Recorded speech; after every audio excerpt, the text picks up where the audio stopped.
Hello, everyone.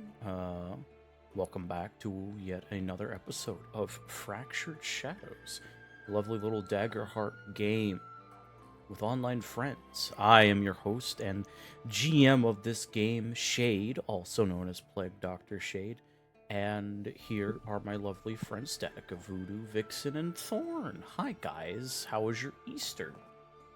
Hello, It friend. was amazing. Turkey. Hey, so I exploded. The Easter Bunny. Oh, God. He's gone. My I'm so bunny! sorry. No! I ate him. Sorry. No! That's where he went. I hope it was delicious. He was alright. You stole my kill! I don't know, man. Just fucking get My- better, I guess. My bad, G. I'll see you Thanksgiving. Yeah, sure, man. Shh. See me right now. I wish I could, but we're stuck here. Anyway, so quick reminder before we begin that this is a mature Daggerheart game. There will be adult themes such as drug and alcohol use, sexual themes, psychological torment, gore, body horror, and potentially much, much more. You have been warned. I'm not giving you warning. Grow up. This is the warning. And aside from that, everything that is within this game, aside from the map and our sprites, is not owned by me or anyone here. So we do not take any ownage of that except for these characters of ours and the world that they are inhabiting. I'm not giving you a warning. Gives you a warning. That's not the warning I was giving them warning about, jackass. Can't fucking win with you. Oh, you cannot. No, I really can't. Beware of the boars. Yeah. Anyway, so, with that being said, gang, are we ready to hop back into this thing? Yeah. Oh yeah. Hop in that thing. Excellent. Very good, very good, very good. So, last we left off in Fractured Shadows, you guys went to the mayor's office, and you met his posse, so to speak, his little council of Brightwillow Haven, and the mayor himself, Mr. Antoine Grift, along with his steward, which you figured out very quickly was also his wife, Gruta Sharpaxe, and his archivist, Lilandros. I'm not even going to pretend to pronounce his last name because I can't remember off the top of my head. And as you went to speak to him about the potential corruption in the town proper, they made sure to settle this misunderstanding that the... Excuse me, fuck, I hate IBS. That this little misunderstanding that you're familiar with the guilds and their tensions is not as present, hardly ever, within Brightwillow, considering that these two guild halls are separate and independent of the main guilds that they are essentially minor groups of, though they still represent the entirety of the larger guild space. And in this talk, the dreaded title of the Bear was mentioned, which made everybody a little on edge, including the mayor himself.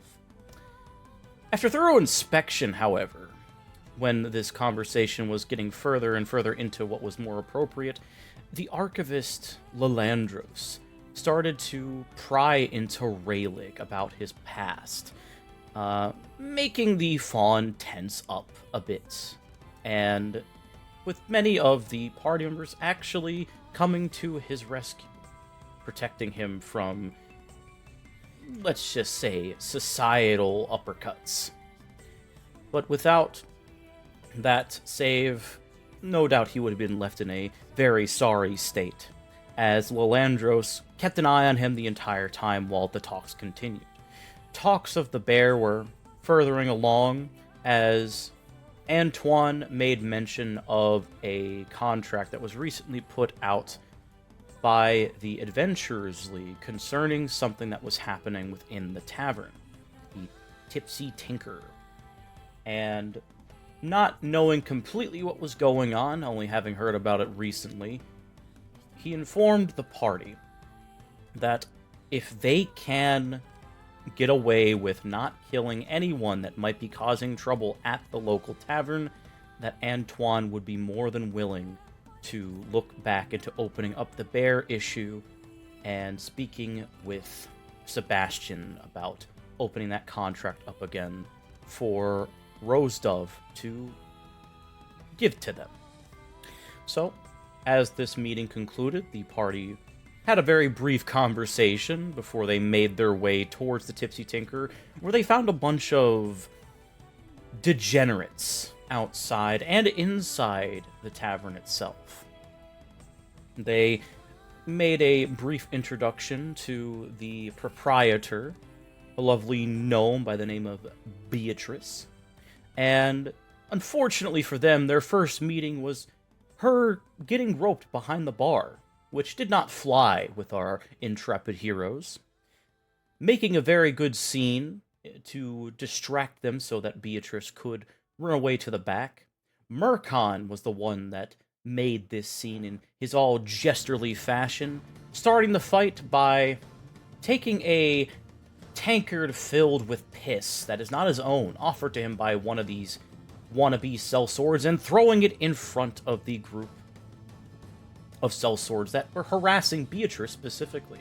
And so this rowdy fight began as the tavern tussle commenced, with our party and heroes of the day making very quick work of the many sellswords that lay about the tavern, until the one in charge, the big man himself with a very large sword, unnamed, made his entrance after destroying an illusion that Kuji made. And the real fight had finally begun. But just as he was about to make very quick work of our heroes, Marqui was the one to deal a heavy hit with Leonin taking the final blow, grabbing this man's head with his whip and slamming it into the table and bench below, rendering him unconscious. And keeping their word as they said they would, none of these wannabe thugs were killed. All of them were unconscious in very much disarray, many states of disarray. And in reward for saving Beatrice, the famous mushroom risotto was made, which quickly made Rayleigh go over to take the familiar family-sized portion almost for himself before offering it to the party, where our lovely barkeeper also gave a special brew that healed many of the wounds that our heroes had. And as the day slowly became night, this is where we pick up with the party having eaten something finally after all that hard work, having a drink or two, totally non-alcoholic, quote-unquote, and with you guys currently still, technically, in the tavern that has slowly began to pick up with a couple of people coming in and looking around the place very curiously, seeing that it's still rather damaged, and curiously enough, as they walk in with you guys still about, you see that with the passage of time that several people come in to check on Beatrice, with her basically replaying the story word for what she could see through the windowed back door about how you guys savagely beat down all these thugs in the name of justice, or at least in the name of the contract that she put out, and putting in a good name for the Adventurers League. She also made word that the one adventurer that was part of this group was you, Rayleigh, and many of them definitely gave you a weird look, considering some of them you recognize and some of them you've seen before, have definitely seen you more on the sad side of things instead of being the adventuring hero. And aside from that, you would also see that many of the residents that have come in have already started to help take out the broken furniture and bring in temporary replacements, all very joyful and happy that the local drinking hole, the local watering hole, if you will, has finally been restored to some semblance of peace and tranquility, for that matter. And all is normal as it slowly turns to dusk as people start to come in. Larger group than what you would usually expect, Rayleigh, considering you have been to Brightwillow before. Although your memory is hazy, you do remember one particular thing, and that is Brightwillow Haven knows how to have fun.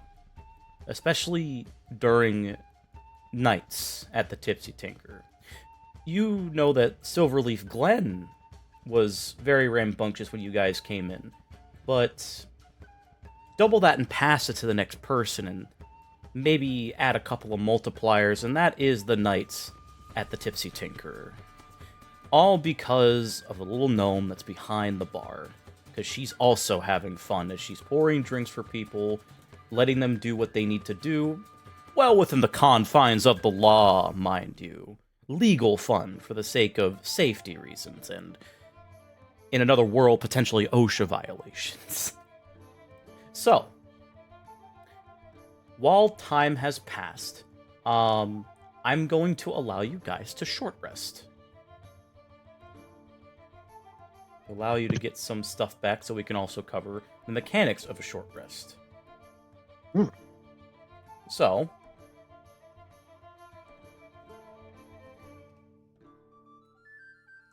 I believe that I should have prompted a short rest if it is on your screen. I do have it on my screen. Excellent. So, same way as a long rest, you get to essentially do the two actions, but you don't get access to one of them, which is work on a project. It's the same exact concept, and I do believe I get something from it. I just have to double check that.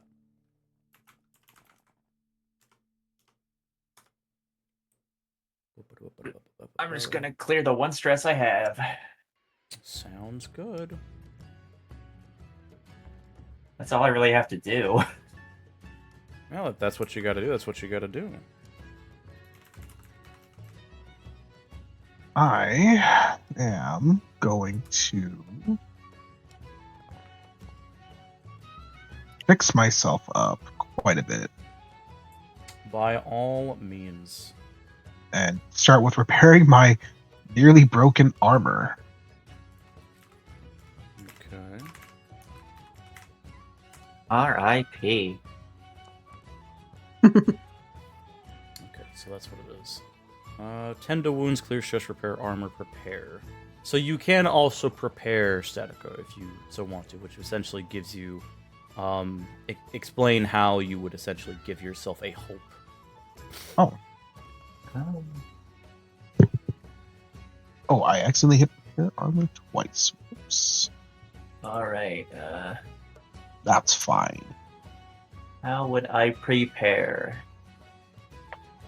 It's completely an in-character reason, but if you do prepare, that would be giving yourself a hope. You can also choose to prepare with one or more members of your party, which each of you would gain 2 hope in that case.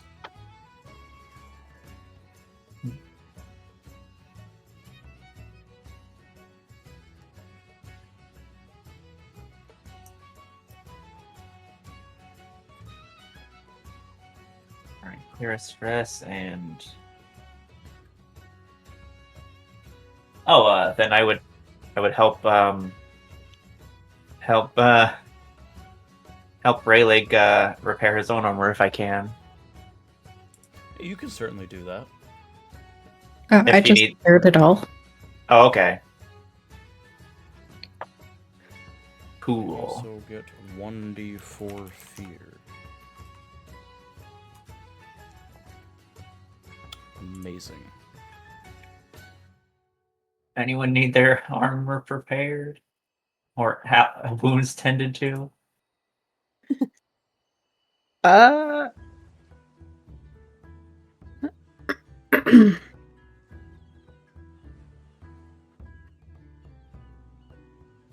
Why didn't mine?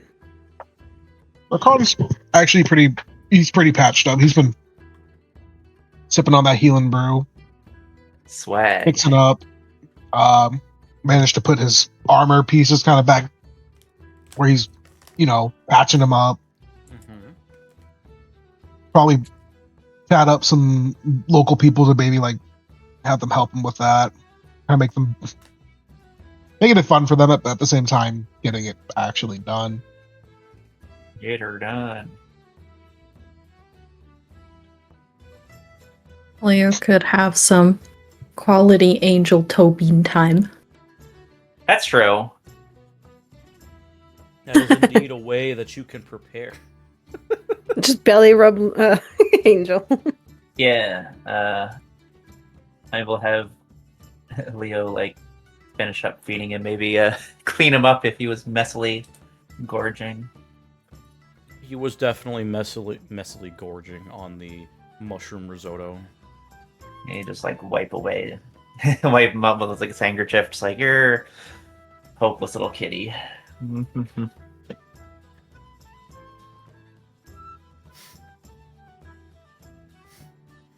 You do have a couple people in your patching up approach you if you all are still by the bar, kind of chilling out. I'm assuming that's where you guys are. Leo would be. Okay. Yeah. Marqui has definitely taken that spot and has not left it. Yeah, so, as you guys are rightfully resting your bones, goddamn, excuse me. All of you are approached individually on occasion, one by one, by just random people of the town, which I'm actually gonna, roll a d13 to see which one of the races approaches you. Because this is a very diverse town. How dare the races approach me? I know, crazy, right? Alright, It's getting out of hand. Now there are more of them. Oh god. There's horse races, there's car Horse races, yay! There's car races, there's Dog races? dog races. I can't hold up all of these races. Where the fuck is my lore document?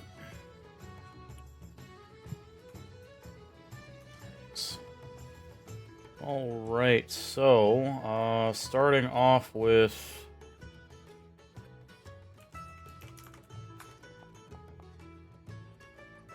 Leonin. What's up, homie? So you have a trio of Damari women, which are the tieflings, approach you, and they basically kind of surround you, kind of fangirling a little bit. Are they hot? Yes. Nice. One of them is red, one of them is blue, and another one is purple. It seems like there's a joke here that I'm not gonna get into, but they all do give you a look over and squeal when they see your tiger in like a cuteness kind of squeal, like oh my god, oh my god, oh my god. As they Literally approach me. you, as they approach you, and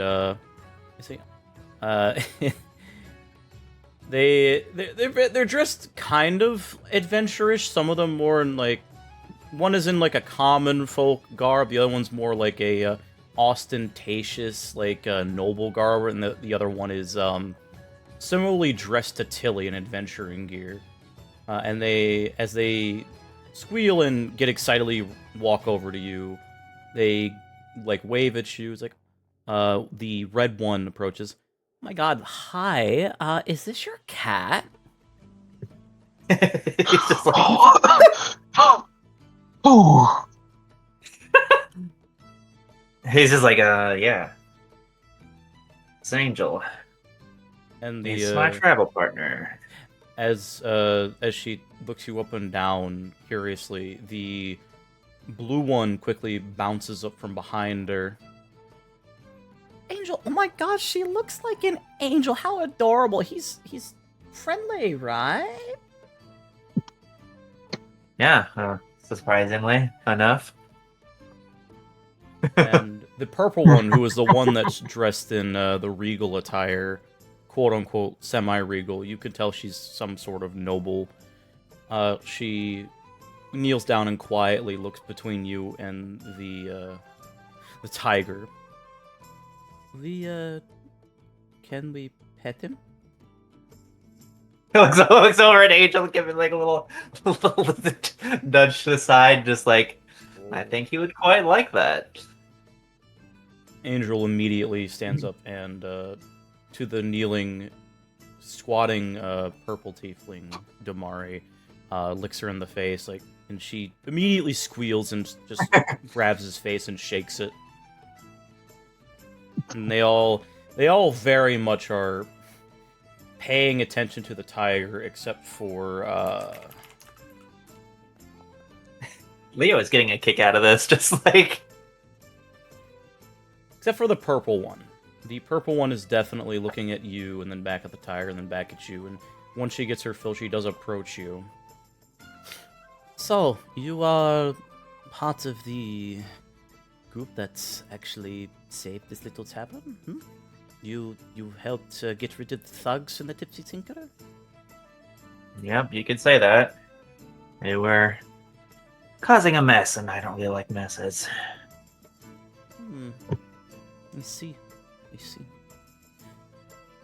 Well, I am not usually like this, but considering you're new in town and you were able to do something that's been bothering this place for a while so fast, I would be interested in getting to know you a little more if you have the time, of course. Verkon's suppose I ears grows 3 times the size, and he hears this. Spins around in his seat to look over, and he gently puts he rests like an elbow on Leo's shoulder as he leans in and is like, "Oh, you're talking to the right person. As a matter of fact, he's the one who took out the leader of the group." Roll a presence check with advantage, Mercon. I sure will.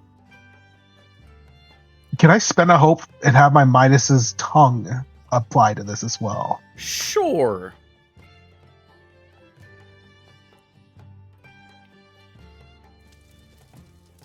Oh, That is with the fear, but Oh dear. you do see the woman look between you and then Mercon and then back to you, Leo, as you see her tilt her head very curiously, though you can just see barely, just very faintly, like the very small violet flush on her cheeks. Oh, is that so? He was a very big man. Very terrifying, large sword. He could have killed any of the Willow's watch if someone did not stop him. That was you that was the one that brought him to justice. Is that why he has his his entire face purple? You could say that. And you do hear suddenly just a very loud yeah, and this is where the fear comes in. there it is. There it is.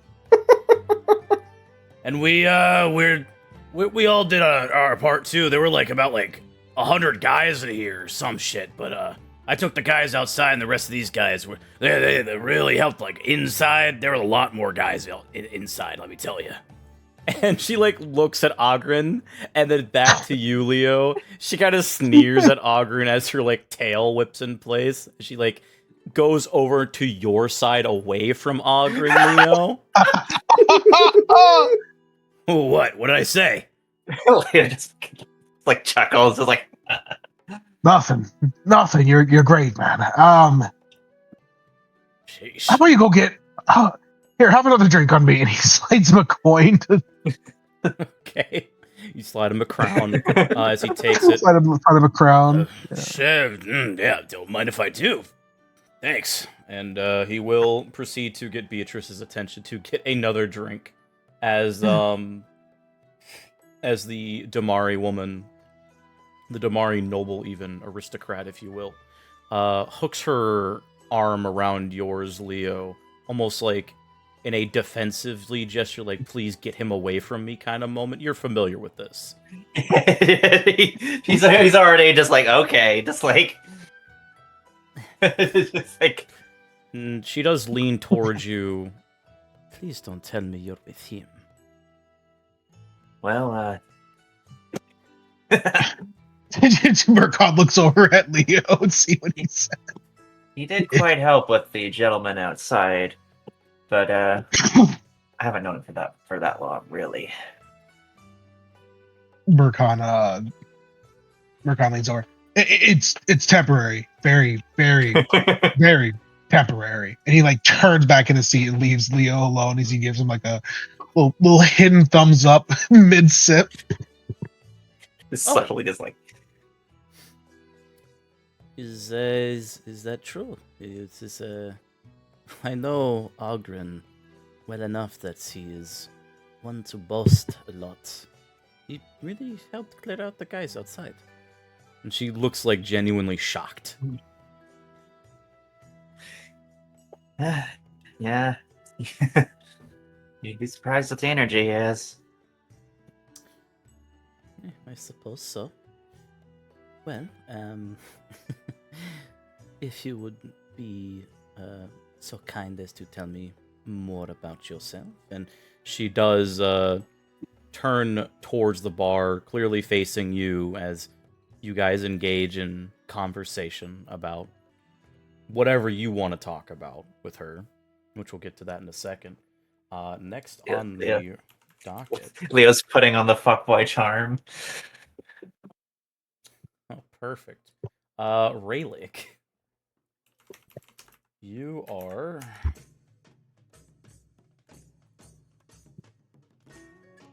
Amazing. You are approached by a pair of dwarves. Both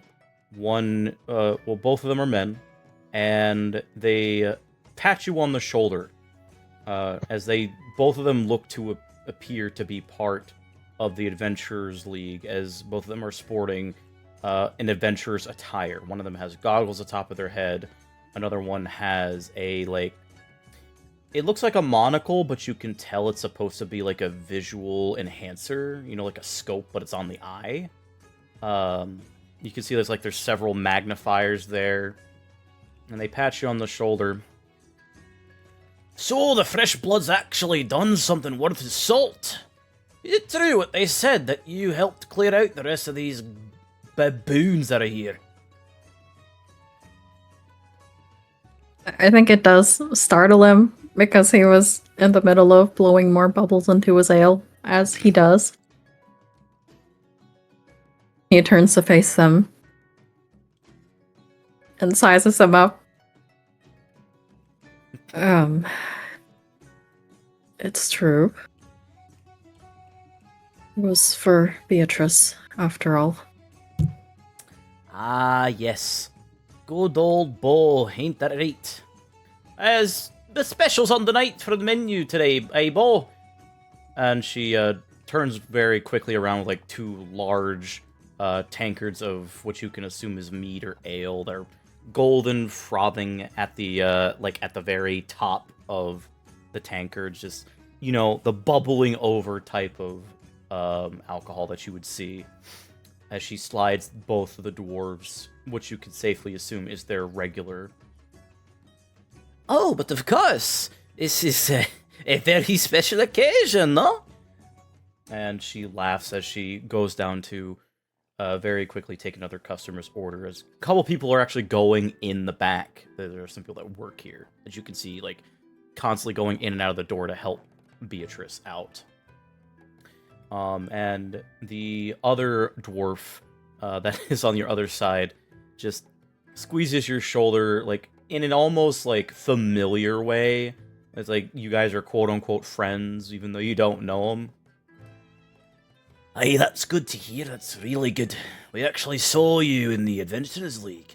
Kind of surprised that you, of all people, signed up, right? Like, He does take a big sip of his ale at that. Well, that makes two of us, truthfully. It was a bit of a spur of the moment decision. Had to do it before I talked myself out of it. what was the deciding factor, chum?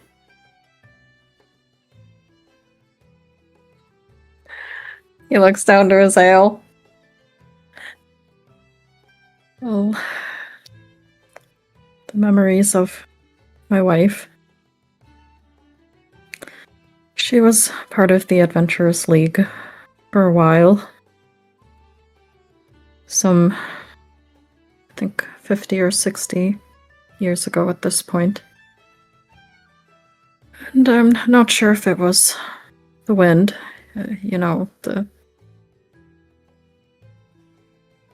What's the leader of the Adventurers League called again? What's his face? Windblade? The leader of this chapter is named Sebastian Windblade. It might have been a gust from Windblade, but I swear that I could hear her for a moment, encouraging me to sign up like she had many years ago. His voice kind of just trails off at the end as he takes another sip. Please don't tell me that you're gonna cry again. No. For fuck's sake, mate, why'd you have to say that? He's gonna start again. It's been like this for every time he's come to visit. What? I thought he'd change a bit if he did something for, signing up. But what did you say? By the wind's decree or whatnot? Some shite? Leave him alone, bud. Look, we're happy that you're part of the actual guild now, right? Happy to have you. Probably gonna advance quite quick considering you took care of the job that fast. Are the rest of your chums part of the league or no? They're not. Some of them are with other factions, so I'm not sure if they would join. Right. Well, regardless, we're happy to have you, and if you ever need any assistance in whatever you need for the guild, the league, you could always talk to us, and we can help you sort out in case you're looking for a potentially more well-paying job, because we know a couple of contacts that might be a bit more worth your salt, since you're so keen on clearing out a tavern full of ruffians, eh? And he does give you a smile. You notice that he has like a really thick beard, so when he smiles, it's just his beard goes up slightly. I think as he's like calling out like what they did, which is like, actually clear out a tavern and like, have a tussle, I think his eyes kind of go wider at that because he's kind of more realizing now that, yeah, they did do that, now that the adrenaline is worn off. We're right. Well, if I'm ever looking for a rumble of a sort, I will find you. clearly with the intention of never talking to this dude about that. He does give you like a very hearty clasp on your shoulder and just gently shakes it. Alright, well, if you're interested in that kind of work, just ask for Bo and Grim. And we're a good old duo. I fight up close, he fights far away. I'm a mage, if you couldn't tell. And you do see that he is actually wearing armor. Not typical of a mage.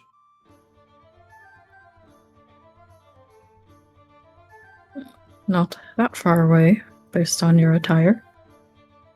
He smiles as you say that. It, often gets quite close for comfort. Regardless, welcome to the League, and hope you get paid well for this by good old Windblade.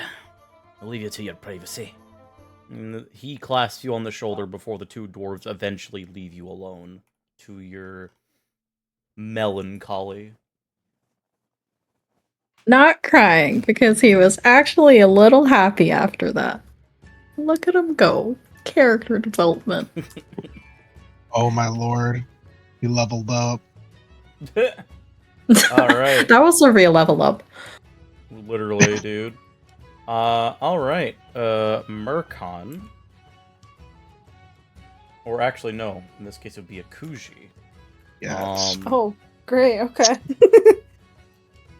You... Oh, okay. Basic. We need a basic. You are approached by a human. It's a human woman, who looks to be dressed in what you can safely assume is some sort of sundress. It's very flowy. She has a wide-brimmed hat on with a round top. Dark skin, glasses, very long hair that goes down to the middle of her back. And as she approaches you, she gives you a look up and down and smiles at you. Oh, I'll be. I did not expect the Hyena Day to actually be a part of this little band of adventurers that cleared out the tavern. How do you do? And she smiles at you very warmly. Akuji will probably just kind of like, her ears will kind of perk up and she'll kind of slowly turn as she was not expecting anyone to actually approach her. And she'll kind of freeze for a moment before realizing that she was asked a question. And then nod, I'm good. How about yourself? Oh, mighty fine now that we're actually talking. And pretty damn well now that y'all actually did the job that was been bothering us for about a couple months now. We didn't know what was going on, hide nor hair. But much appreciated. I just wanted to come over and give my thanks personally. And she holds out a hand for you to shake, very daintily.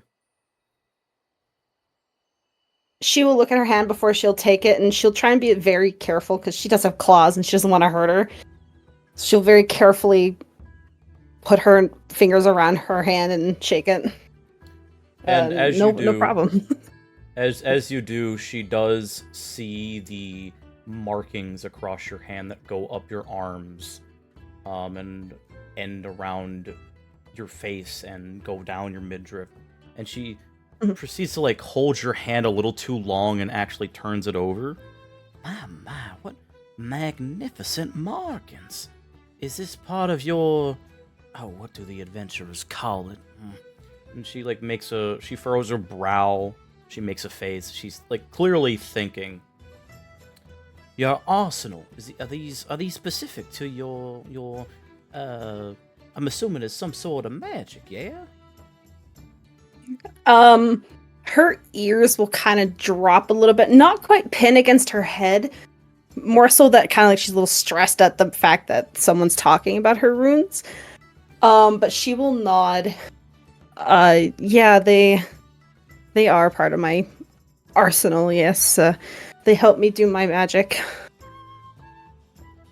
And she tilts her head, seeing the very clear, like, distinction of change in attitude. I'm sorry if it's part of something bad. I didn't mean to bring it up.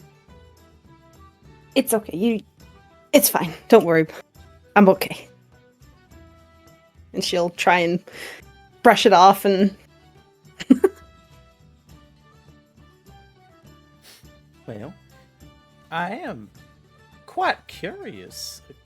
We don't get a lot of hyenidae that come around here, considering, they're quite nomadic and don't stay put for too terribly long, let alone travel with anyone outside their own people. Settle a Western girl's curiosity there. Where do you come from, miss? A look of panic will kind of come across her face as she doesn't know how to answer that before she just kind of sputters out the same response she gave to, what's his name? Lilandros. Lilandros. A cave. She blinks. I don't know where I exactly came from. I don't know much about my past, so...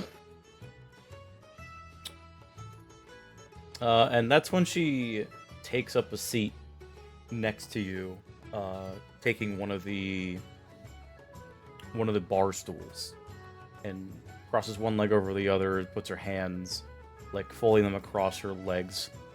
Well, now you got me even more curious. Would you mind telling me a little bit more about what you do know?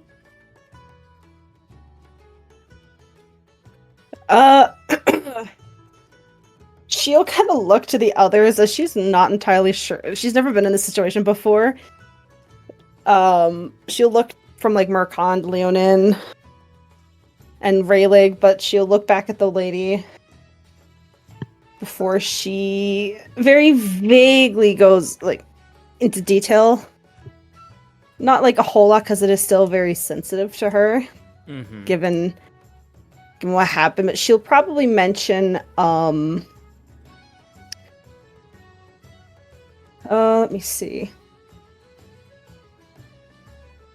What's the most least traumatic thing that she can mention? That's a good question. She'll probably tell her about how she escaped her captivity and how she wound up, without mentioning the killing of the people and yes, don't mention her that you eating a guard. All right, so she won't mention that. So go ahead and say that to her. How does Akushi explain this? Finally, fine, we'll be boring. She'll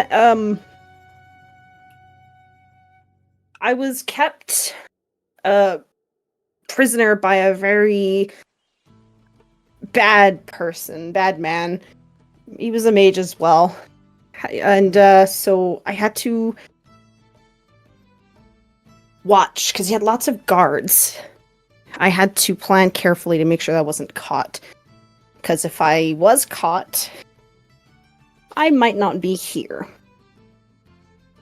It took a good week or two to learn the routine before I managed to snag a key from one of the guards after making a little scene to get him closer.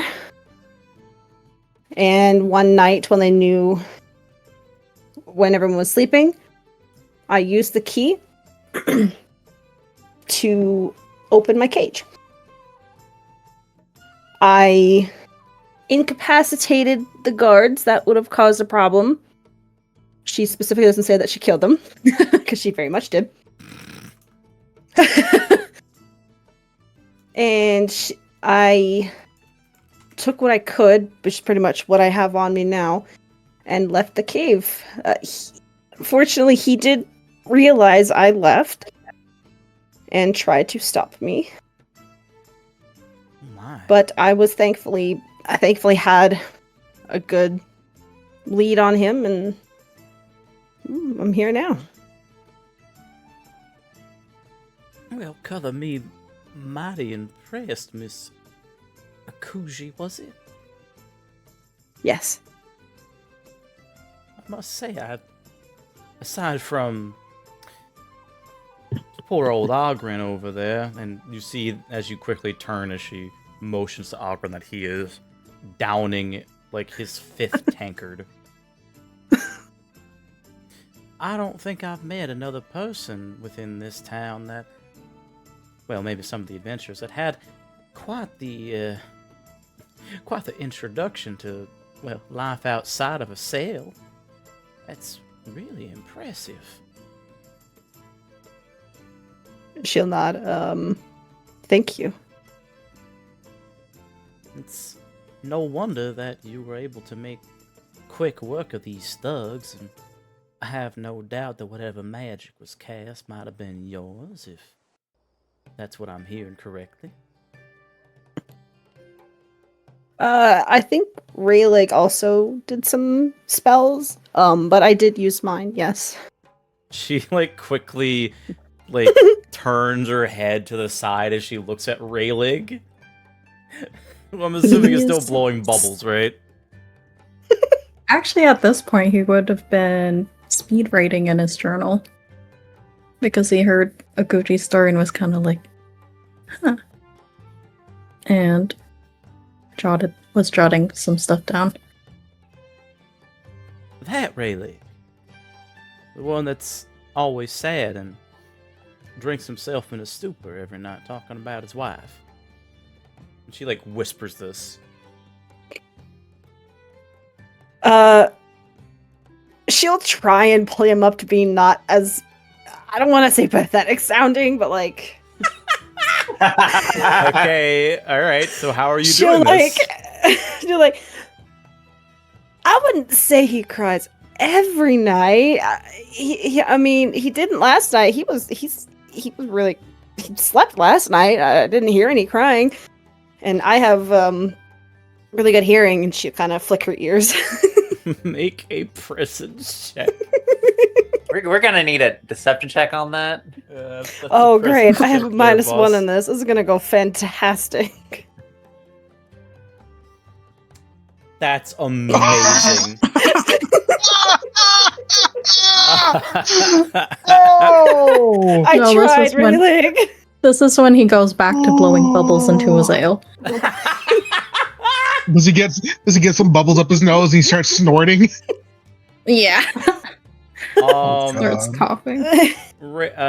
Akuji, she gives you a look that this is the first time that you kind of seen a look like that before, but to the player, it's the same look that's where, it's the squinting eyes, the pursed lips, and just, the smallest, smirk in the corner, alright, I know you're bullshitting me, come on.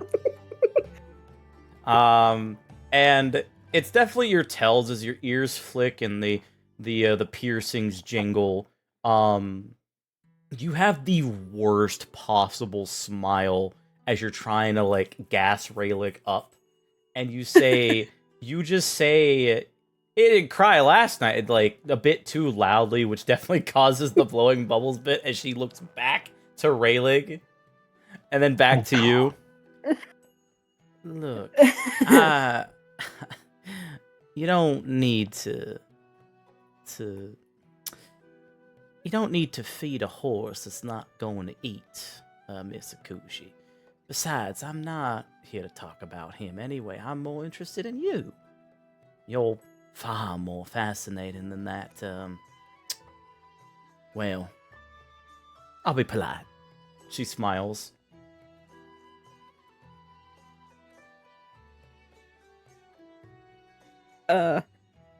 Oh, my poor man.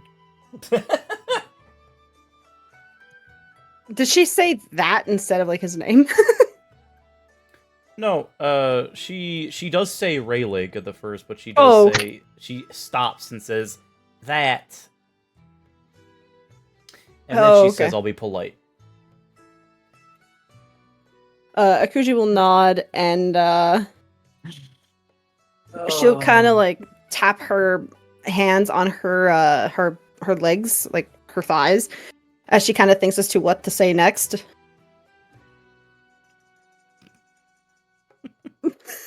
Oh, my boy.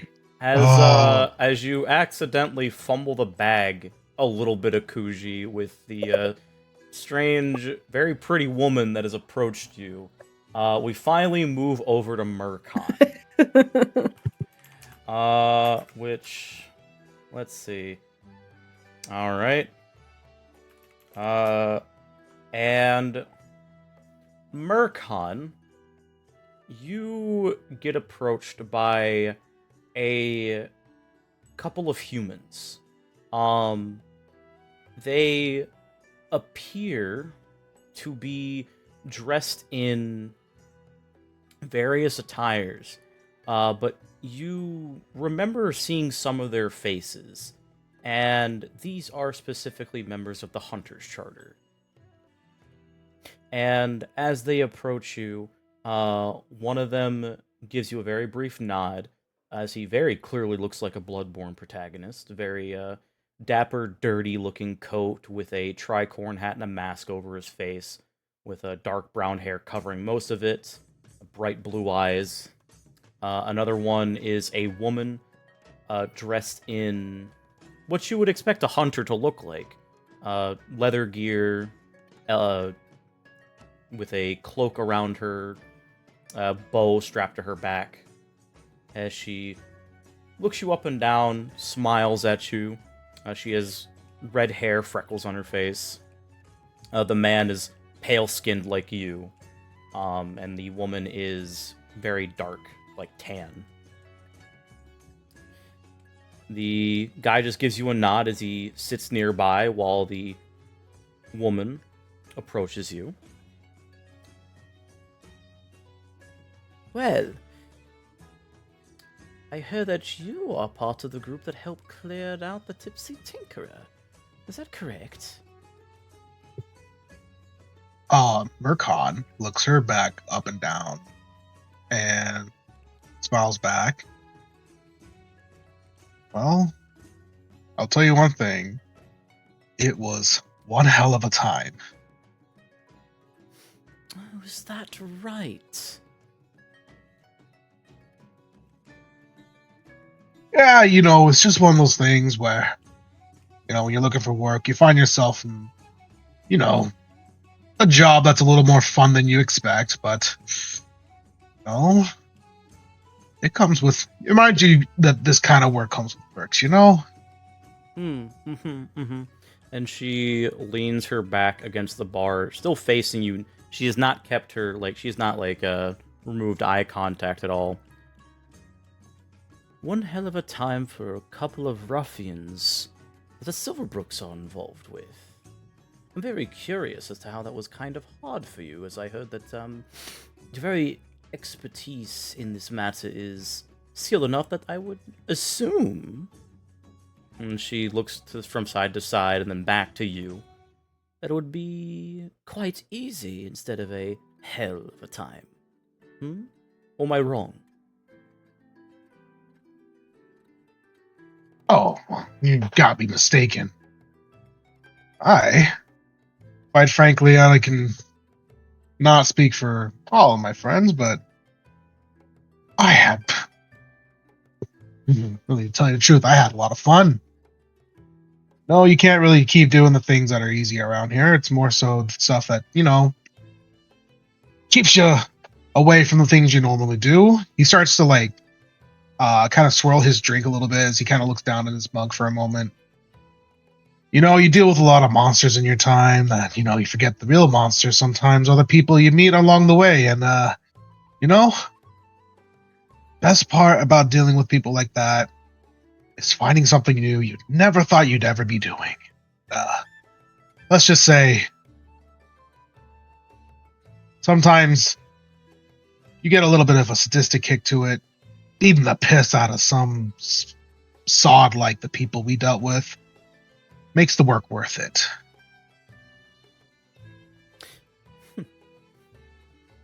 And she grins at that as she knocks on the bar top. Bo, can I have the special, please?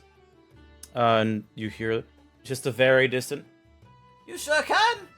And she really quickly runs over, the fastest you've ever seen a gnome run, slides over a very large tankard with the same bubbling, frothing brew. As she... And this is like as you're talking, but as your story continues, she just keeps looking at you as she downs the entire thing in one go. That's a very large tankard, too. And when you finish, she gently puts the tankard down on the bar top and nods, wiping her mouth. I see. Well, it's good to know that there are good hunters out there, even hunters of man, in this case, that will even deal with the despondence of a place like this, especially if they don't even know the damn place well enough. You had no reason to help, but I'm glad you did.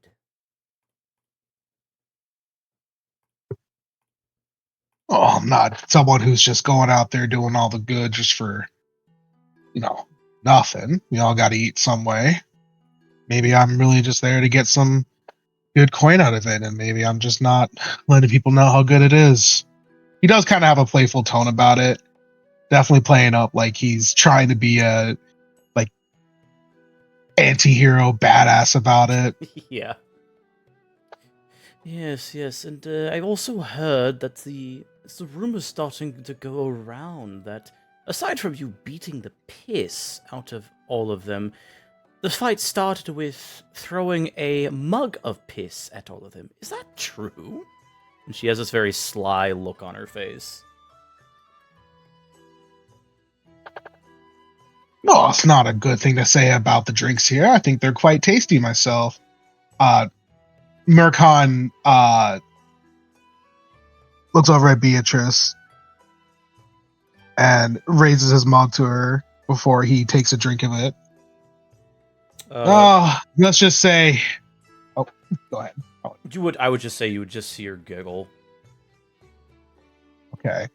To tell you the truth, sometimes when you don't like a gift, it's not too rude to send it back. That's all I can say. Especially if they're going to be doing something so crass as, returning to base nature. And, I find many things funny. Ruining a good mug that someone pays for, it's a little bit, little bit too crass for me. And that's saying a lot if you heard my jokes. She gives you a nod and does look you up and down, again, noticing your very eccentric jester attire. I did notice that when you came in the hall earlier today. Do you actually do jokes, or are they just all for talk?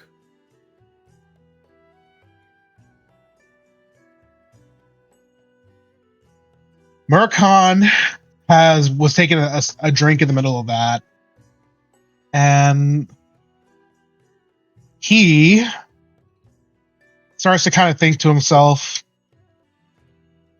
and he has a light bulb pop in his head, and he turns around to look over to Beatrice.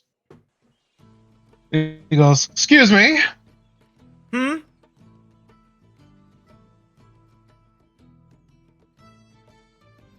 You don't mind if I get a little you don't mind if I get a little bit rowdy here? Is that okay with you? Nothing physical, of course, but just something I have in mind. I was about to go to a different innkeeper's voice that's in a different game. Like, no, that's not it. This is a French woman. Oh. Were you about to do Kaylessa? Yeah, I was about to do Kaylessa. She does, look at you and cross her arms underneath her as she tilts her head. Sure, but what kind of rowdy are you talking about? I have a song to sing. Well, they better not suck, or else I'm kicking you out.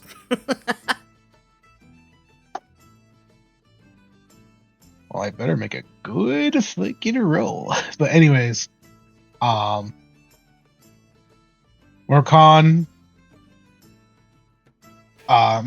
finishes his drink as he thinks a little bit to himself, does a little hum,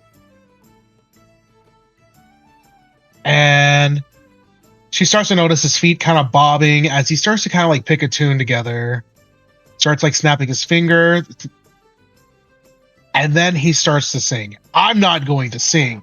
All right. But the song Mm-hmm. essentially is a retelling of the fight in the bar.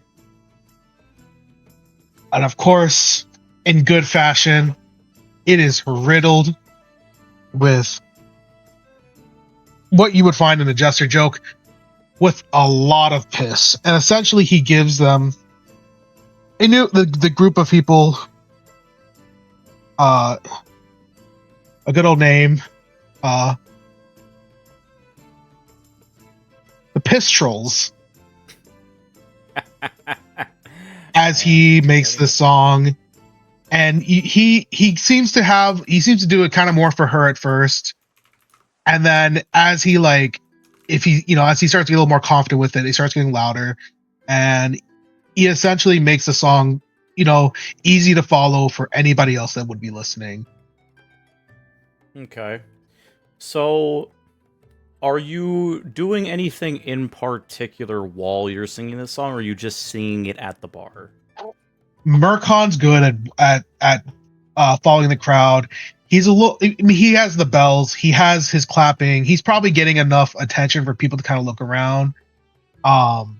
If there's any music playing, he does a little bit get in tune with it. Mm-hmm. If they start to change the song to something a little more jovial but comedic, then he'll follow that as well. He's very much almost inviting people to, as he sets up like a good chorus about the Piss Trolls getting their shit rocked. Okay. All right. So go if ahead. yes, it will. If people start to like pay attention to him, he will turn it into a good bar wide performance as he tries. So you definitely do. I will say without roll, you do get a couple of people interested in actually helping you make a beat, so that you kind of stay in tune, and it's very much a go with the flow kind of scene. But in this case, because of the description, go ahead and roll me a presence check with advantage. Sweet, and I will spend another hope, if I may, to add my jester. Yes, by all means, you certainly can. Oh yeah, I forgot to get it. With advantage, jester.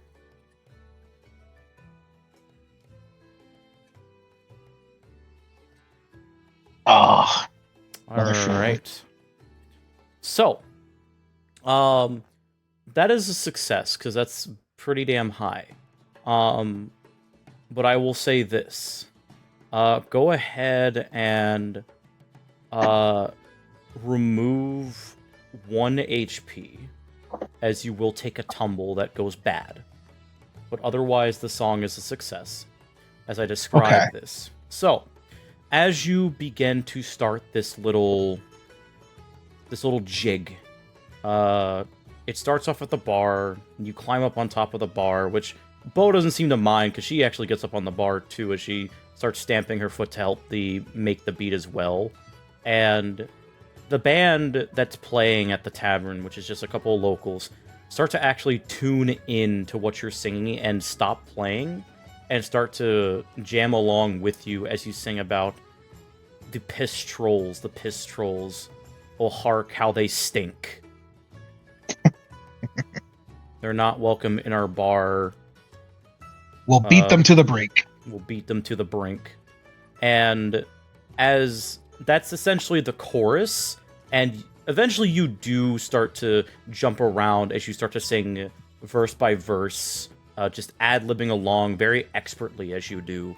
You jump across a couple of tables, get a couple of people to join in along, You eventually like slide your way to where the Damari women are petting Angel, and you give them a wink, and both of them kind of like fawn over you for a moment before you go away, and they immediately go back to petting Angel.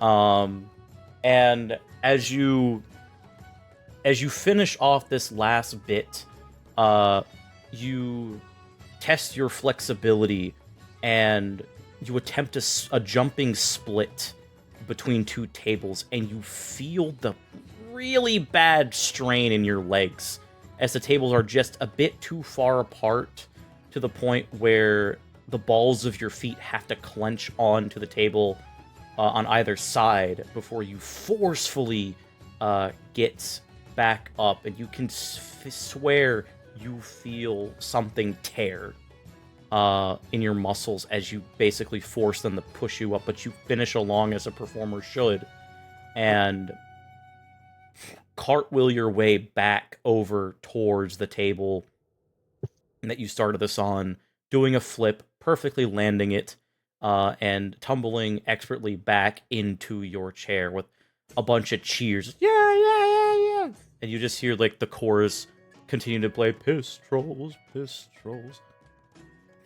Just very briefly in the background as people continue to be a bit jovial about the battle that you guys won today. And you're feeling that pain in your legs, man. That hurt, but it was worth it. I feel like he would definitely have done it, like done the splits as like a way to like emphasize like one of them getting kicked in the nads. And he does like the in time with it just to like keep the show going. 100%. He is a jester. Pain is art sometimes. Yes, indeed. So, and you do have Beau Beatrice run over to you and give you like a really big hug. And it's easy for her to do because she's literally half your size. So as you like land in your essentially your pose when you land back at the bar, she catches you and just hugs you from behind and gives you a big old squeeze. I forgot to thank you personally.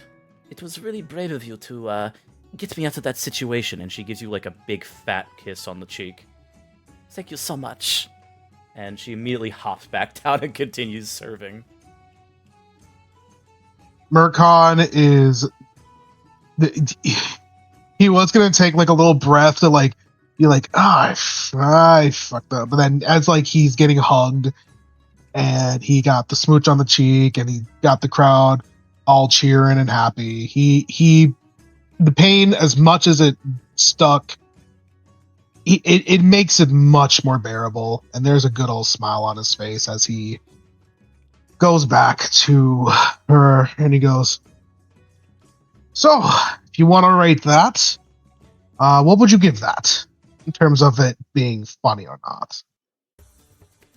not? She's wiping a tear from her face. Funny, I believe you had the entire tavern in the palm of your hand there, mate.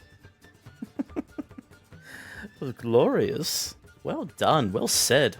I'd have to rate it at least 9.5 piss-filled ales out of 10. How's that? I think I can drink to that myself. And he raises his mug and takes a drink with the good old grin. He's feeling himself. He is the liquid courage is going through him. And he'll take her hand and give her a small shake, and he goes, Murkon, charmed. And a nobleman. And she does a very, despite her attire and her appearance, she does like do a very a noblewoman-esque curtsy. The name is Annabelle around these parts, and that's all you need to know. And she does very casually twirl your hand around to the point where she is now on the other side of you, her arm around your shoulder. Now then, enough about your deeds. Tell me more about yourself. And we will cut back to Leonin, because Statica just got back from feeding the cats. Wahoo! Yep. After Clementine snuck in my room. Does she go, meh? Yes, she does. Or she's not very crunchy. She's more of a mewer. She went, meow. She's Yeah. sweet. All You right. were hungry. Oh my god. Anyway, let's get this going. All right. So, you just saw your brother give a very, very Murkon performance, as expected, about Classic big bro. the piss trolls that were essentially the bandits that he was talking about, the cell swords that were bothering you guys. And while this like performance is happening, as he's performing, you do eventually see Murkon do like a split that emphasized the one of them that got hit in the balls. And that's when you feel the Damari woman get a little closer to you as she like cringes a bit. It's like, oof. And she looks back to you, just leaning her chin on your shoulder. Did that really happen? Can't imagine. Yep. It's just an occupational hazard. It was. Which one was that? Was that you or him? I can't imagine the hyena day or the farm man over there doing anything. They don't seem to have. Well, they don't look like the types that would go that low. Probably not. That one there points at Murkon as a special breed, let me tell you. So, I'm sure it's like between like during the performance, he is like doing like handstand upside down, spinning on his palm, just getting fucking stupid with it. yeah. She does grace herself as she sits closer to you, Leo. I see, special breed. You wouldn't happen to be a Silverbrook, would you?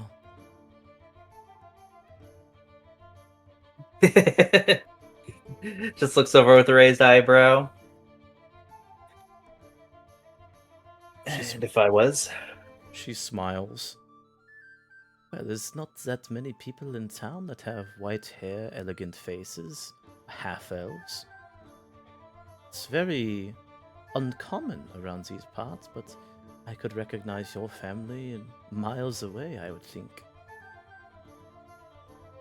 Well, it's a good eye you got there. She grins. It's good to know things. Now, which one are you, if I may ask? Well, my older brother was just around here. My Mhm. oldest brother, my other older brother, if you can believe it, is the the dancing one up there. Mm. And that would make you... She raises a brow. The youngest of that particular brood, anyway.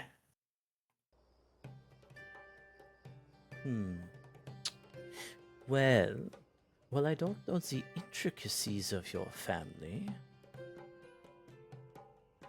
You do definitely seem to be... And she looks you up and down.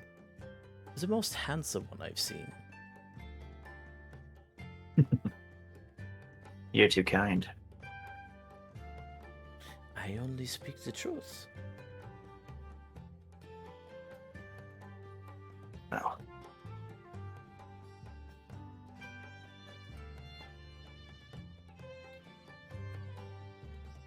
Why am I getting pinged now of all times? Fuck's sake! I'm trying to roleplay here. I'm trying to do D&D. I'm trying to do Daggerheart. Fuck off. Get the fuck out of my room! I'm playing Daggerheart. Anyway, fuck. Sorry, I was reading something. She does run her fingers up your coat, and seeing that her two friends are still very preoccupied with your cat, she does lean into your ear. I have yet to taste Silverbrook. You interested, hero? Just like a look at that, like eyebrow raise, just like that's so well. I certainly wouldn't mind being your treat first. The feeling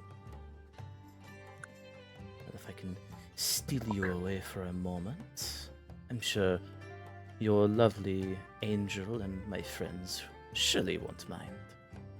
Just looks over at the others, just like they probably won't fall apart without me. Probably. And as she's like talking, she's like getting a little bit more touchy, like dragging your finger across your jawline, examining your more like, as you stated in your little experience, your alien beauty, quote unquote. You know, he has the eyes popping. He's got that like gothic pale twink, like attraction. Bro looks like short-haired no. Griffith, Basically. Oh no! but an elf.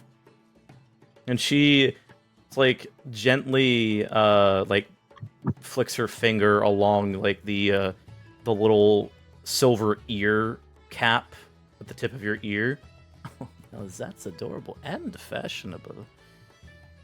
But you do feel her hand traveling to other places along your body and then play with the chains along your coat. And you feel a tug forward. He's getting a little handsy, too. Or just, like, testing the waters anyway. She Not very gonna much describe it. Yeah, of course. She doesn't seem to mind. But she does eventually give one of the chains, the middle one that's in the center holding your coat together, a tug, as you are led upstairs. God damn! Murkon, you do see your brother being led off upstairs by this tiefling woman, or Damari woman. Just as you finish. Murkon's is like, oh, I think I'm just a bad influence for my brother. Yes. He does like believe the me. tisk tisk. Believe me, it was already there. They're traumatized. It's fine. Runs in the family, I guess. Man, when you said that Leonen's a whore, I said, alright. Yeah, I Oh yeah, on jaw. Bet. Good times. They're making their way through the fucking towns. Hell Oh, yes, Fucking sister. warpath. The warpath is crazy. Oh, goodness. Raylig, you see this display that kind of gets you out of your very, very depressing stupor for a moment, as you see this this display that Murkon puts on, singing about the piss trolls. How do you react? Well, his wife is more of the musical side of Bard. Like, she was in a singing course at Bard College. Mm-hmm. So I think he does get a bit teary-eyed, but it's more of like a... I mean, I guess it would be a bittersweet kind of teary-eyed. Mm-hmm. But I think he does happy cry. So while Murkon's just, cartwheeling past him to the table where he started at, it's just Raylig happy crying in the background. Above the Tears table, I streaming am down so his face while he's holding his mug. above the table. I'm scared of Rayleigh and Murkon being in the same room as he talking about Bard stuff. Oh, he's gonna snap one of these days. Oh no. Look, man, I can't wait for another Rayleigh locks the fuck in moment where the sadness goes away and it's just stone cold killer. Like when he Bro ripped is apart the zombie. sad, Yeah. sad dad that just wants to see his wife, his ex-wife, and his boys again. And then all of a sudden, you see the Zara Nova side of Rayleigh just pop out. It's terrifying. Oh god, that would be great. But if that happens, it happens. If it doesn't, it doesn't. He's got a ways to go. Yeah, that will be fucking terrifying when it suddenly happens. Jesus. Anyway, so Oh god. you do see Beatrice give her very open affections to Murkon, as she typically does with people that she has either a very strong first impression with or she just likes. And as she slides back over to you, she looks you up and down as please don't sneeze, for fuck's sake. She does like give you a glance over, seeing you crying, and offers you a handkerchief.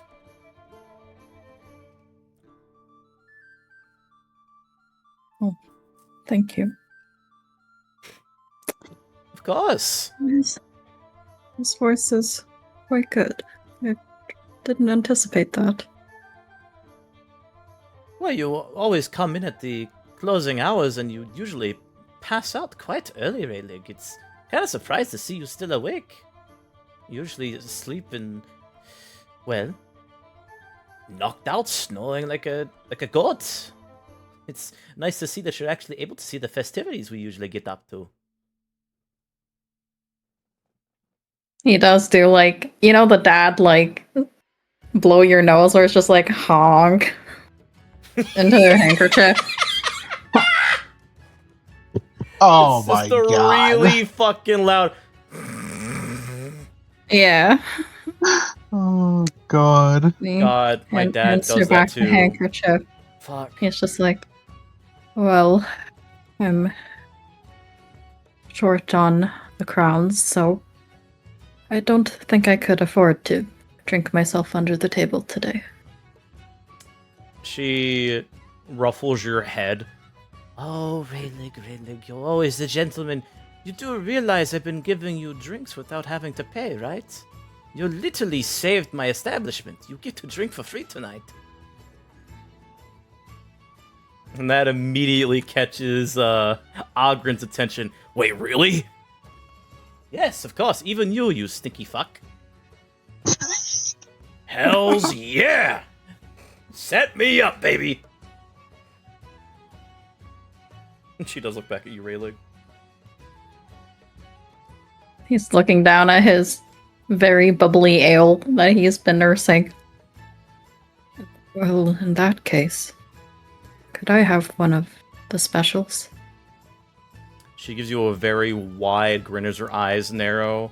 Very mischievous. Well, that depends. Which special would you like? Would you like the one that puts you on your ass in a single sip? Or would you like to enjoy your drink? I have many brews you have not tried yet, my dear friend. I think one that I would enjoy today. It doesn't quite feel like he kind of like looks around at the room at the others and like, you know, the upbeat atmosphere of the tavern. Mm-hmm. It's very joyful. I think I'd like to stretch the night out longer if I could. She gives you a very like a warm smile, like an aw. And you see your cheeks actually get a little red at that. It's like, now that's what I was hoping to hear. Now then, I can give you something that will actually make you enjoy the night, if you'd like. Not just something you can enjoy while you sip, but maybe give you a little bit of energy. Would you like that?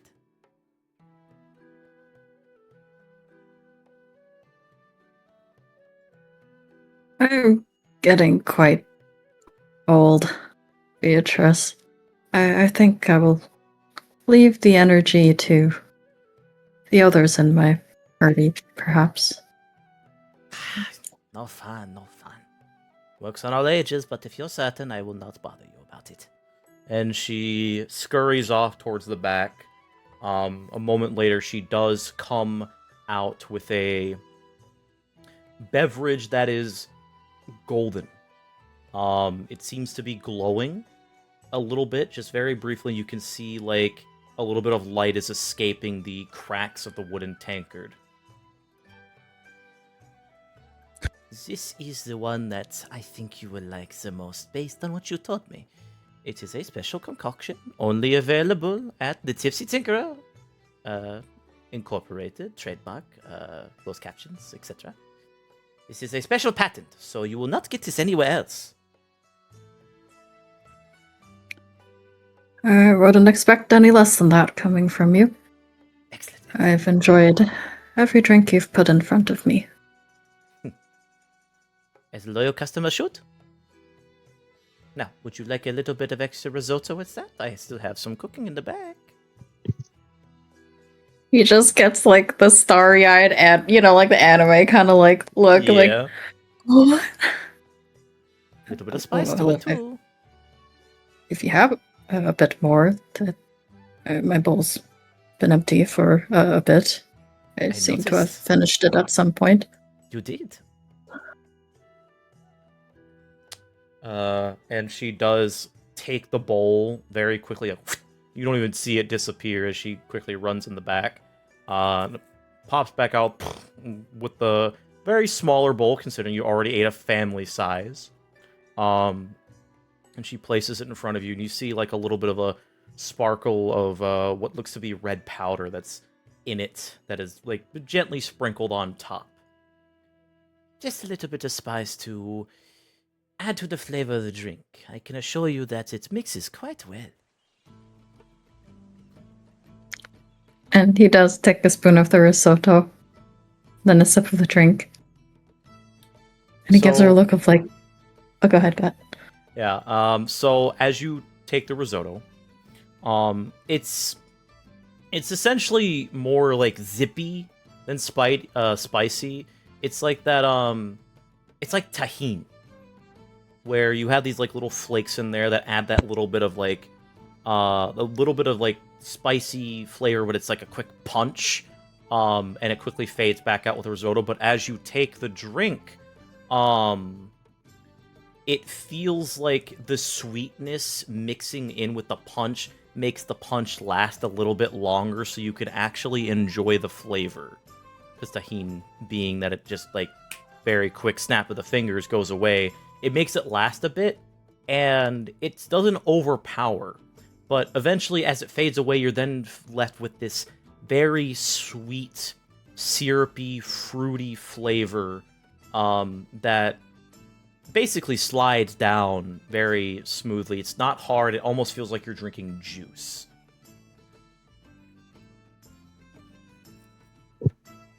And I think he does do a double take as he like drinks his beverage with it. Mm-hmm. I think you've outdone yourself with this one, Beatrice. You're too kind. You're too kind indeed. That one will definitely make you sleep a lot heavier, for sure. He's like already halfway through the bowl at this point, like, huh? She snickers. Don't drink it too fast. I will. I'll try. It's very, very good, this stuff. This bro's gonna have, like, the best sleep of his life. If not mostly due to the food coma from all the risotto. Exactly. Bro's gonna look like a Kuji ball. That's a railing ball. And since you are drinking very special brew, that totally doesn't have drugs in it, go ahead and let me see what you got here. Why does the music always pause on this? Go ahead and roll me a. There's the fucking character sheets. Let's go with a just an instinct reaction. Okay. Reaction roll. Oh,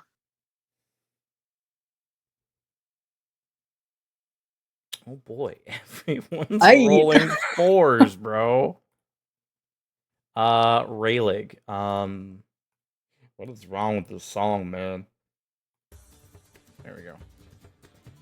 Raylig, you're drunk. oh. Just one. Like, you've been drinking a lot. You got a pretty high tolerance. You've had a couple drinks today, and they were, the pretty modest amount that you usually get. But this one, it doesn't, like, knock you out. It doesn't, like, put you on your ass. It's just, like, when you finish it, it's essentially the drink of the day that does it to you. And you see your eyes are a little bleary. You get that really whoosh feeling. Your face feels really warm.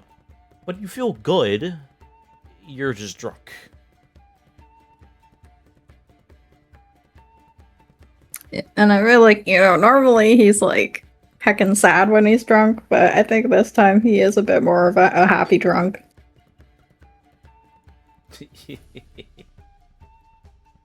And you do eventually feel like the pat on your shoulder as you see the other drunk of the group, Ogren, just look at you like, I know that look. You're having a good time, aren't you? Didn't think that would be possible. Neither did I.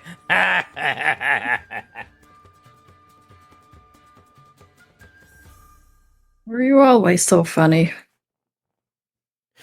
Were you always so full of smiles?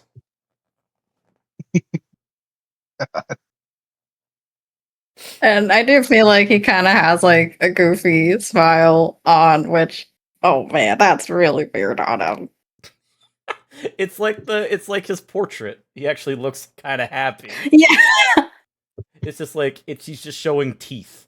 Oh And God. as he's showing this, he's just like chuckling. You got a good smile on your face. You should smile more. You always look so glum. It's hard for me too. It's gotten hard for me too over the years, but there's something about this place, Brightwillow Haven, that it seems to do something to you. Yeah, that's why it sure does. It does that quite a lot. Matter of fact, that's why I decided to live down here. No one can tell me otherwise. And, Bo, you see Beatrice, Bo, come over to, tap Ogren on the hand. This is your last one, Ogren. You're going to stink up the place, and I still need to make some money tonight, okay? I need to I need to pay for the repairs. Whatever you say, Beatrice. You can make it back quick, I'd imagine. You're good. Thank you. And she takes the last beverage, and she looks you over, Raylig, and she's just smiling ear to ear, seeing you actually smile for once. Yeah, he's just got that same goofy smile. It's just kind of stuck on his face now at this point.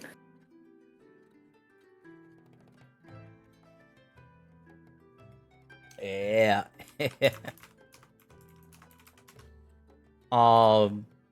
So, as you're now drunk and in your stupor, going to Akuji. Hello. So, going back to a little back in time, you and this woman, that she's talking to, seeing that you're very uncomfortable talking about yourself, she begins to start talking about herself to kind of lighten the mood a bit, and seeing that you're a little nervous, she does notice that with the tapping of the hand on your thigh, she does like gently move her hand forward and hover it over your hand, giving you like a look up and down, like, is this okay? She'll give a little nod. She won't move she won't move her hand away. She does like place her hand gently over yours and smiles at you. You all right, dear? You almost look like you're shaking like a leaf.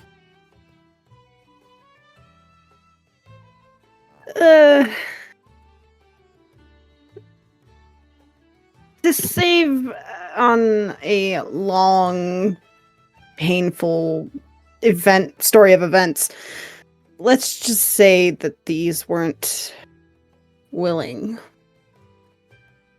I see. Well, if you're keen on looking at other markings, if you tell me about yours, I can tell you about mine. And you notice as she says this, you do not see any markings on her whatsoever. She'll tilt her head a little bit as she does kind of like look, kind of like in a polite kind of way, trying to see what she's implying, and she'll then say, "What markings? That your skin is not marked with anything, is what I can see." Well, and that's when Murkon starts singing, and she sees this and she turns to you, grasping your hand very briefly, very suddenly, almost kind of shocked. It's like, like kind of reaction, as Murkon proceeds to perform. And she actually like gets close to you protectively, kind of like how Leonin's like Damari that he rizzed up does, but more in like a shocked kind of way. Oh, it's just the one of your friends. I'm so sorry. And she notices that she is a bit too close to you. Jeez, I'm so sorry. You're okay. It's okay.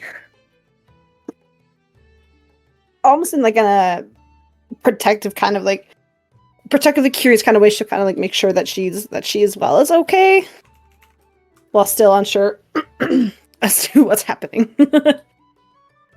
So essentially, the whole scene plays out as Voodoo described, and as she does nod along to the beat, she does eventually lean towards you. Well, my markings. Sorry, I got a little sidetracked there. My markings aren't on the front, you see. On the back.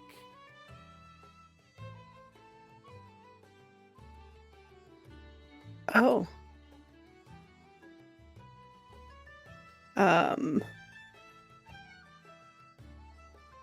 She'll kind of think a bit, and she'll kind of like look at her own runes on her hands, contemplating really hard, as this is still very conflicting for her. Mm-hmm. But she will start slowly going into detail about how she was tested upon by an old wizard in the depths of a cave for a very, very long time.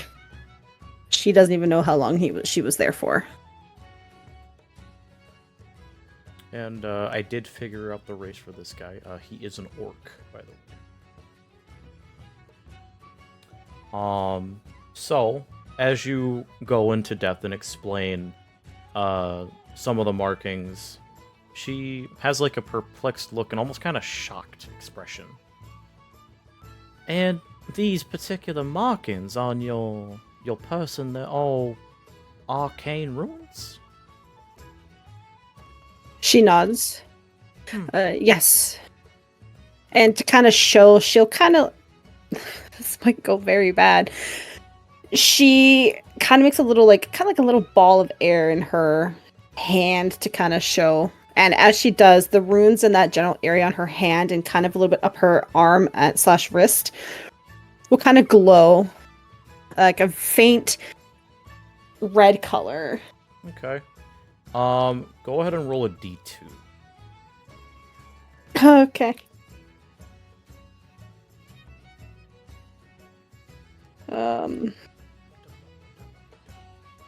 Oh, okay, sorry.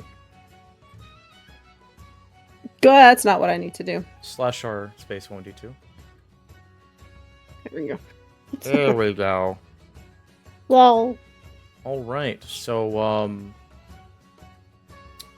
you do actually conjure the puff of air, and because you're still holding it still, there's like a as it appears, and because it's still attached and you haven't cast it yet, the air is actually visible. What color would you say it is?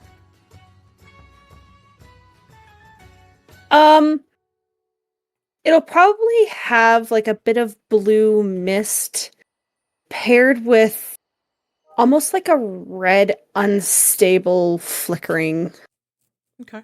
or flex to it as well. Okay. But in So- this specific instance, it'll be mostly blue. All right. So as you do this, it just seems to be you two for the moment. Everything is blocked out. You and this woman are just kind of engaged in this conversation. And this air sphere essentially flickers, and you see the bits of static jump from your arms as you show off the ruins that were put into your flesh that seem to almost hover above your skin. And she looks at it very curiously.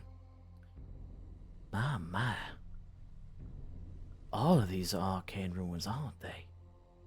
And she's just trailing her finger up and just essentially tracing the ruins before she comes back down to the one on your hand that's holding up the magic. Do you react?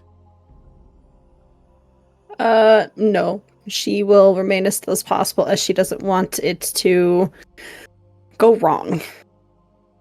As she does not feel threatened in any way, shape, form, or fashion with this lady. Okay. And as you do, hold this. Her hand goes into the open palm, and eventually you do feel the magic fade. And she does grin at you. Well, mine are not arcane ruins, but how familiar are you? How knowledgeable are you about demons?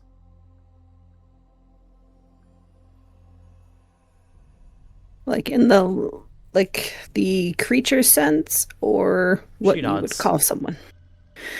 Creature sense? Not that well, unfortunately. I see. Well, you probably won't recognize the symbols then, I reckon. But, and she rubs the back of her head, and you can tell she has this is a similar expression that you've pulled. And she seems to have a almost pained expression, but keeping to what she said she would do, she turns around, and covering herself modestly, as much as she can, she pulls down the back part of her blouse, slipping her arms out a bit so you can see essentially what is a tattoo on her back. And the symbols and the glyphs upon it almost look arcane, but at the same time they don't. They have something different to them that you can't quite place. And as she moves her hair out of the way, she turns her gaze towards you. You can see her out of the corner of her eye. I am a survivor, actually. I'm sure you probably haven't heard about any cults nearby, but she lets you examine them. There was a cult about a couple years ago that was causing problems in Brightwillow, and thanks to the Adventurers Guild and the Hunters Charter, because they did have to work together, there were a lot of people that were saved, myself included. If Sebastian didn't save me, I would have been used for a sacrifice, and this is a brand to one of them demon lords. I don't know which one, I don't know how many there are, but he was one of them. And by ever God in existence, by all the 12, it hurt when they put this sucker in me. Let me tell you that much.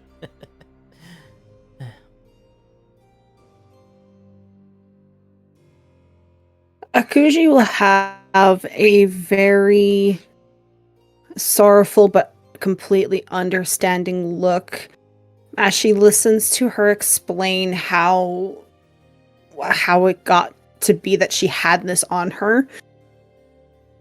And she nodded along, and she doesn't force her to say anything, as she can relate to how the pain she went through. And her ears will kind of droop a bit as she feels bad. And she will, after looking at it a little longer, she'll help her put her blouse back on gently. She does quickly put it back on with your help. You were saying? I'm sorry to hear that you were a victim of this cult. I'm glad that you're a survivor as well. It's unexpected. Honestly, I didn't think to come across not only a hyena day here, but also a survivor. It's quite miraculous that they were able to get that going. I still hear a couple things out at night around the forests.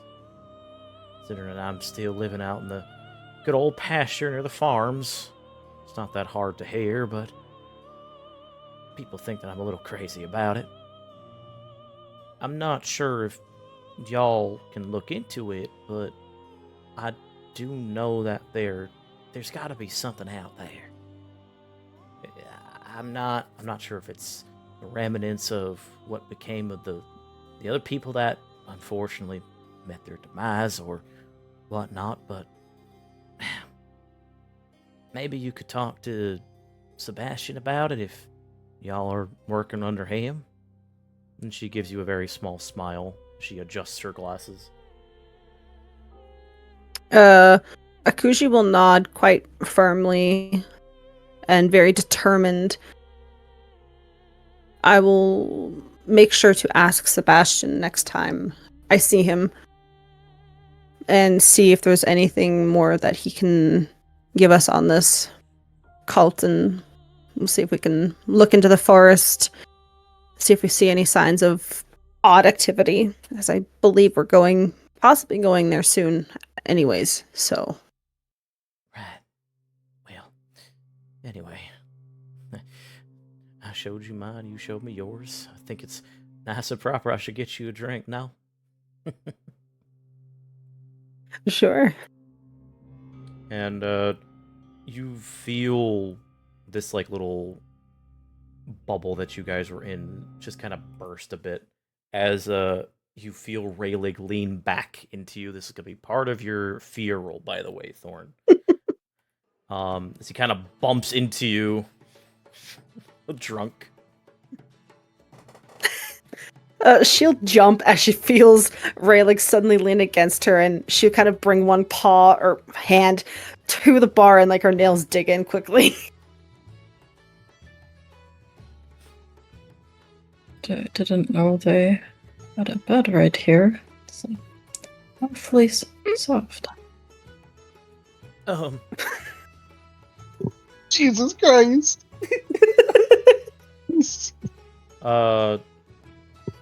Akuji, go ahead and, this is not for Raylig, but, the person in front of you, because that was like a sudden bump. Go ahead and roll an instinct check. Instincts? Okay. Alright, you stop yourself from, bumping fully into the woman you're talking to. And she, like, just very muscles go taut on the table,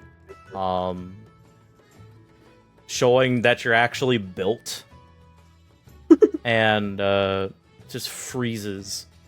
And Rayleigh, you suddenly feel that the soft bed got a little hardy. Go ahead and give yourself a hope, by the way. Okay. He kind of like adjusts how he's leaning a bit, so because he's like, oh man, I must have bunched up the blankets weird or whatever. Kind of just like rolls a bit. God. Probably ends up on the ground. Akushi will probably not let Rayleigh fall. She'll kind of like relaxing. It was just him, and she'll probably bring one arm up behind her to the side to kind of like keep him nestled against her and the bar, kind of like putting him in like that corner behind her. Not knowing what else to do. It's hitting hard. You feel yourself get put against the bar and not hit the ground. He'll kind of just lay his head on the bar, just dozing softly. Oh. The woman like quickly pulls around Akuji as she looks at Rayleigh and just like makes a, oh dear. All right, well at least he's not falling on his head. Yeah. And she does like take the little shawl that she has on, and like puts it over him. It's like a small blanket for him to use, which basically leaves her in like a sleeveless variant of the sundress that she's wearing. She sits back down. Now then, about that drink.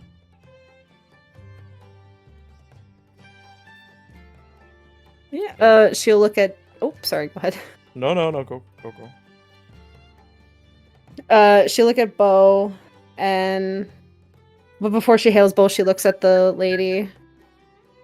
What do you prefer? Well, considering this was your first time in town, I would definitely recommend one of Beatrice's specials. Are you a fan of hard liquor, or are you more of the light side? Because you look, and she does give you like a glance over again. It's actually because you're a Kuji. Go ahead and roll a presence check. Okay. The Silverbrooks would understand. You probably not, but you do. Go ahead and give yourself. Go ahead and give yourself a hope. I'm full on hope, so I'm good. Awesome. All right, so Kuji, this is the first time this has happened to you, but the player-wise, she's checking you out.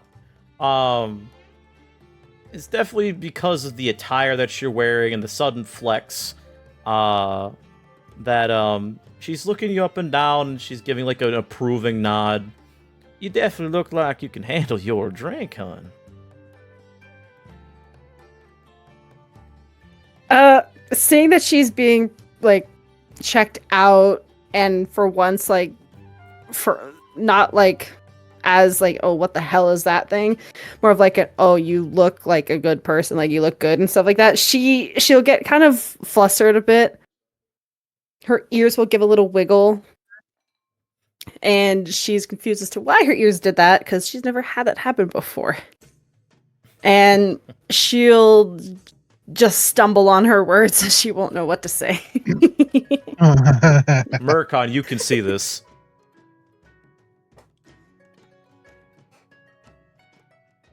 I think Murkon kind of will still with his hold on Annabelle. I'm sure they get to that point.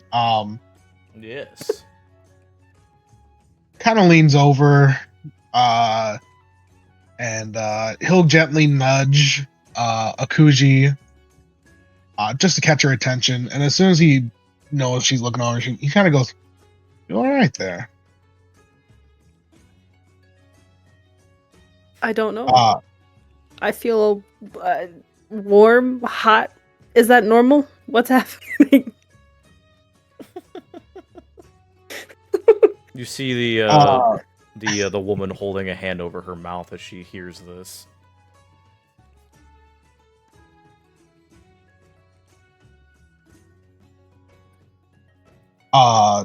Murkon, with the great assist, kind of raises his brows and he kind of goes, "Oh," and he looks over to.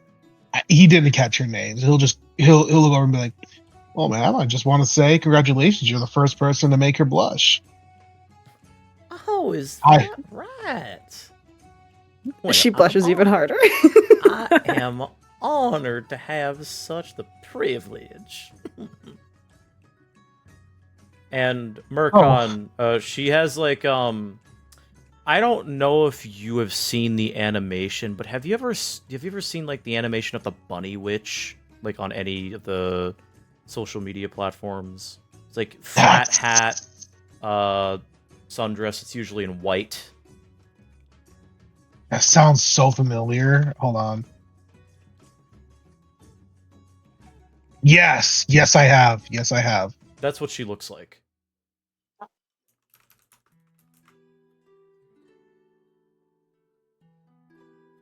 Okay.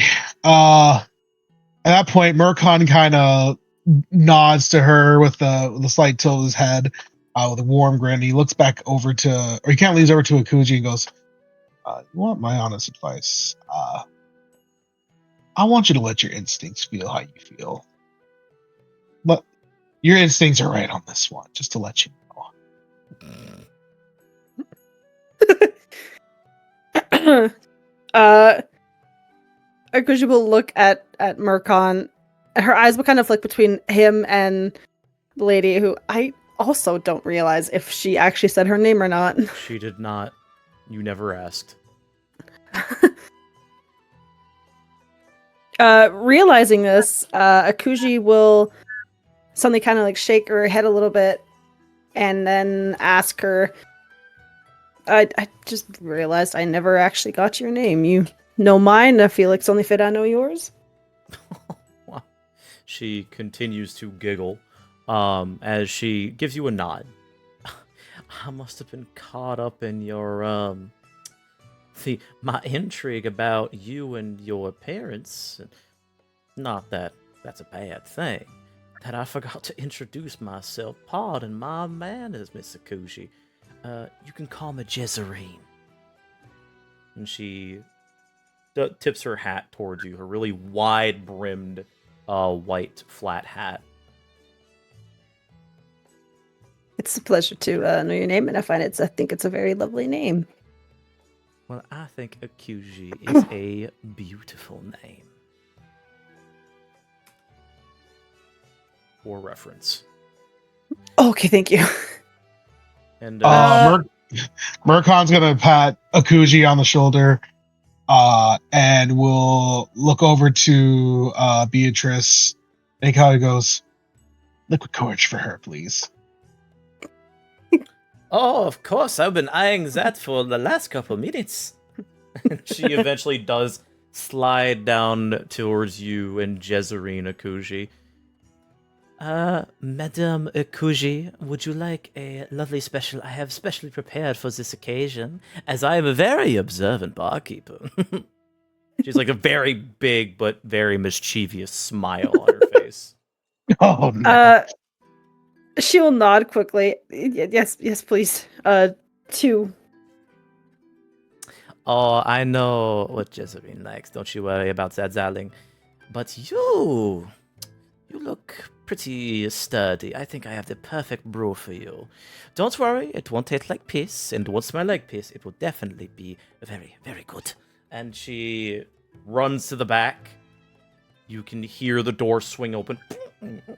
She runs back out, and going over to you guys, she gives Jezerine a pink-colored drink that is...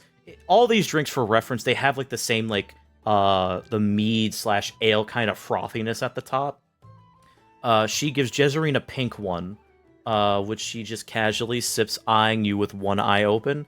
And Akuji, she gives you a purple-colored one.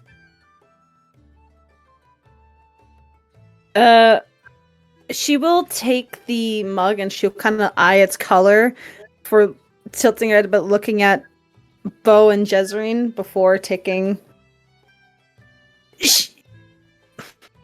I'm gonna say she's had alcohol before, but not like this. Yeah, no. Makes sense. She'll with how emotions are right now, she's gonna take a rather, not a sip, but not like a gulp, like a decent mouthful. A good chug. Yeah. Okay. So, it seems that this is the way that this drink is intended to be had. As you take down this big gulp, the immediate first thing that hits you with your taste buds is fruit. Fruit that you've had before in the days that your master has actually been nice to you. Very rare, but seldom. And it's a mixture of the different fruits. It's like a mixture of grapes and apples, strawberries and blueberries. It's like a conglomeration of essentially what you would get in a yogurt. And what's followed by that is a very sweet syrup, which is then the aftertaste is spicy? That's weird. But when the spice hits you, it doesn't linger for long, as I'm going to need you to roll a presence. A presence reaction roll. A presence reaction. All right. Let's go. Wow. Okay. So, Akuji, you were basically given the equivalence of a like a heroism potion, but in alcoholic form. And it's very strong.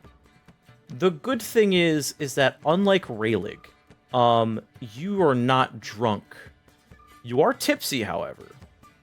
And you feel very warm. And then the warmth gets hot, but the heat feels really good. Really good. And as you start to feel this warmth, you start to feel this confidence just boil up in your chest that your instincts are kind of going mad right now, where, as the joke goes for this, you kind of feel like the top dog. You feel very, very, like, overly confident to the point of cocky. I am him. Yes, you were given the him potion. See that girl over there? She's goated. It's essentially the potion you were given.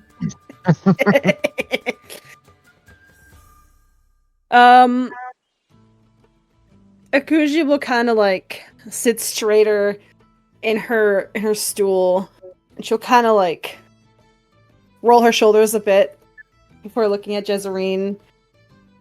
Jezerine. Mm-hmm. And she will I don't know what she's gonna do. She will. She's gonna clink her drink with hers, and then down the rest. Okay. And then offer. Sorry. Oh, finish. What was Jezerine's like? Was she like hinting at anything at all, or just? I would say that the heroism also kind of acts like a personality potion, so you're kind of a bit more in tune with I guess fucking social cues. So in this case, you see Jezerine drinking her beverage, and you see that your eyes start to wander. This is where the fear comes in.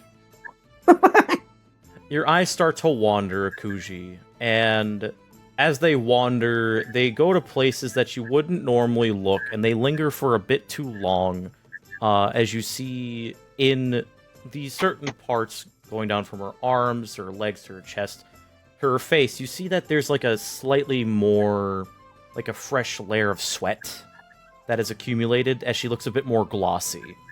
And as she finishes her beverage, she wipes it from the mouth. She looks like she just got out of, it's funny enough, an oil booth where, you know, they, like, prep the fucking bodybuilders when they get, like, oiled up so they get, like, a nice sheen to them. She looks like she has a nice, clean sheen to her. And it almost, like, the light bounces off of her skin that she actually glistens a little bit, like, in a good way. It looks good on her. And as you do that, she's giving you a look that you have not seen anyone give you yet. That is very much a bedroom eyes look. She leans forward.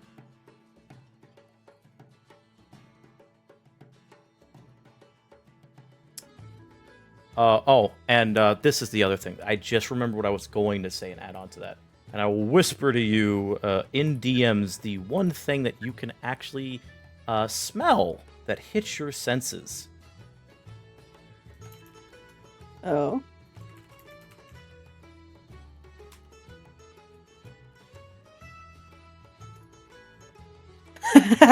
Okay. Her nose will very quickly twitch and like expand a bit as she inhales deeply. And she'll lean towards Jezerine with a gentle but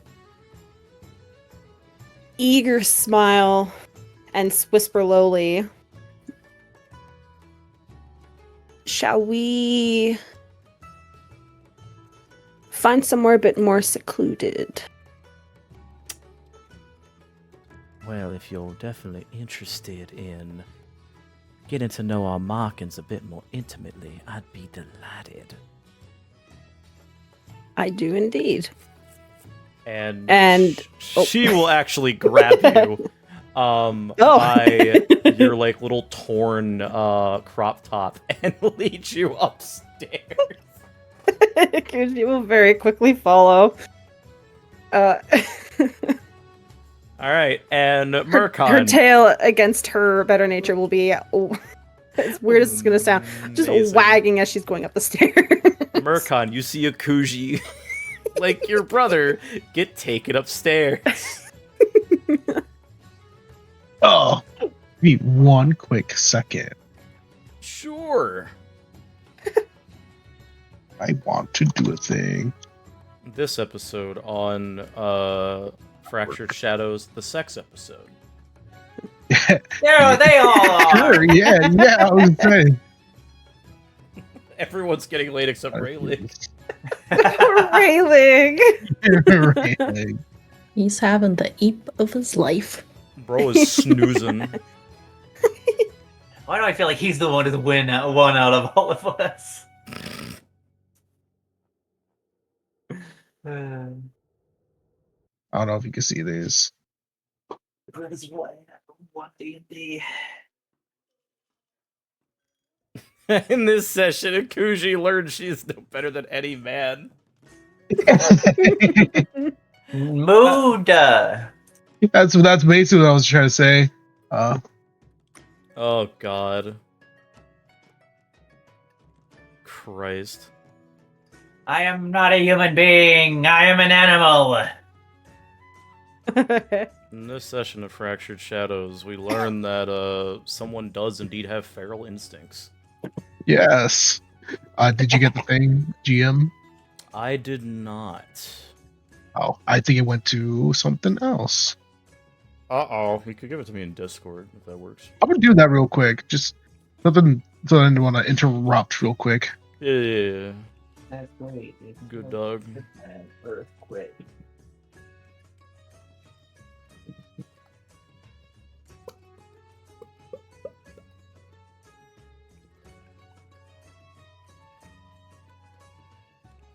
Oh, interesting.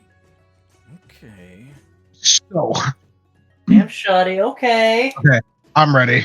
All right. So, going to you, Murkon, since all this has happened after you finish your performance and then some.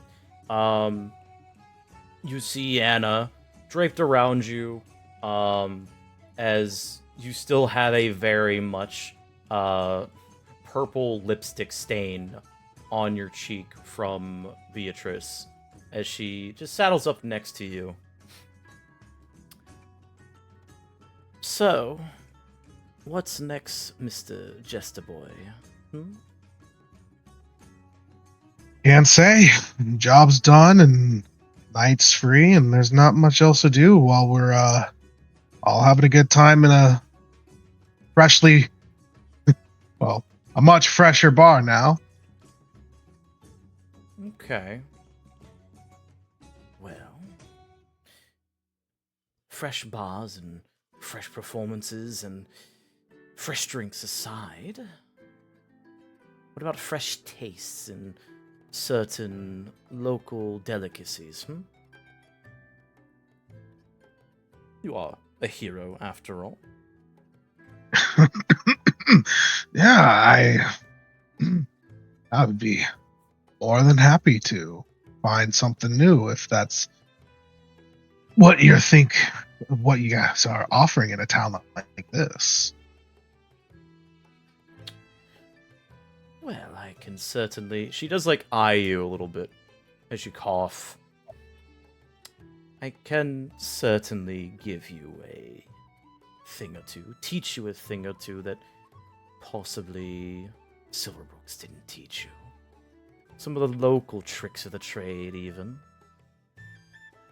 She does. He's leaning in, getting closer, and the eyes are definitely a little bit fluttering as he's kind of admiring her. He goes, "Whoa, Annabelle, mate."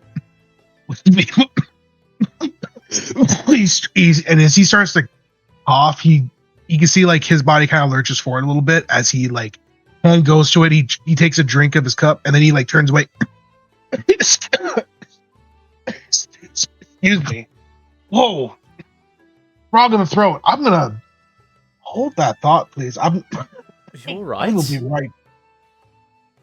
Yeah, I think maybe a little burn from the food. Just hot stuff, kind of.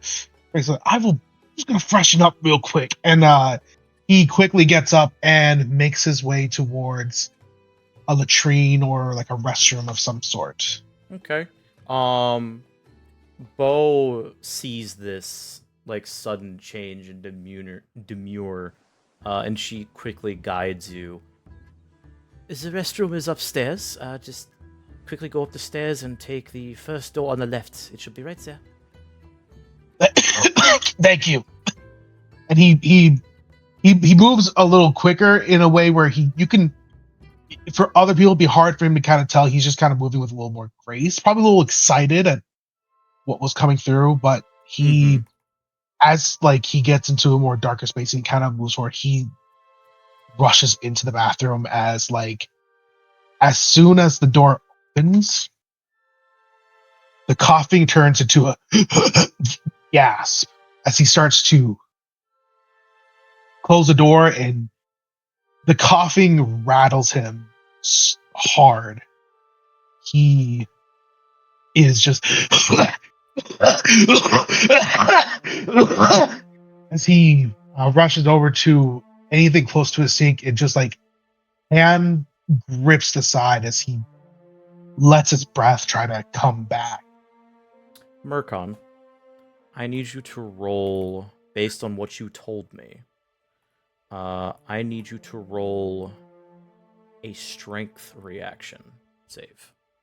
That is so cool. It's a negative. It's a -1. Let's go. That's why I chose it. You start to hyperventilate, borderline panic attack, while it slowly starts to feel like your chest is caving into itself as each cough produces another spatter of blood and another one. And you feel the heat start to get to you. You aren't entirely sure what's going on as this gets into your head as the world starts spinning. Was it something you drank? Was it the fight? Was it the adrenaline? Are you coming down from something? You aren't sure as all these questions start to go into your head as to what's going on as you start to slowly feel yourself pass out. I'm going to allow you to roll one more strength roll, but it's going to be at disadvantage Okay. to try and regain yourself.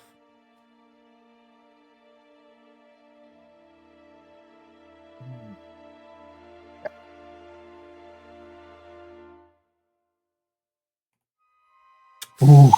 Oh, God, that 5 really fucked you over. Yeah. Yeah. But it is with hope, so you do get a hope back. Okay. So, Murkon, you slowly begin to start feeling yourself pass out as the coughing gets worse. It's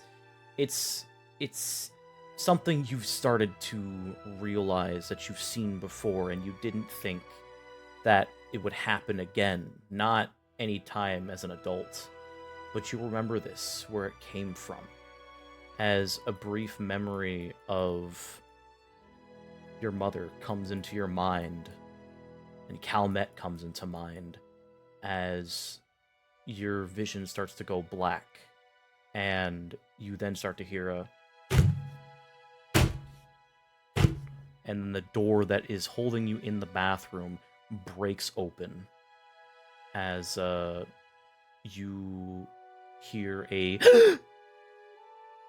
and your vision goes black. And that's where we're going to take a break. We'll be right back, everyone. Alright, welcome back to Fractured Shadows. Some shit just happened. What a twist. As, we are gonna change the music slightly. Maybe not that suspenseful. That works. Alright, so... Murkon. You slowly come to, in a very dimly lit room, as you can smell a mixture of alchemical reagents and the sound of bubbling in the distance. Your chest hurts. It feels like it's filled with something, and your head aches, you feel hot, you feel uncomfortable, and you notice that your hat is off, along with, well, most of your clothes, as a matter of fact, as you are basically left in your undergarments. And as you slowly awaken, you see a very small form with bright red hair going back and forth through several different bubbling mixtures with goggles on. Do you do anything? Murkon is already very lost. All he could really remember was going up to the restroom and remembering something familiar. And then now he's sitting in a bed with his head throbbing, his clothes gone, and he not really reading anything as he is just kind of lost, kind of goes to what his biggest comfort is for situations like this, and it's just his humor. Oh, not again. Oh, I swear. It's always the witches that date drug me. And in response, you hear a very familiar Zionist,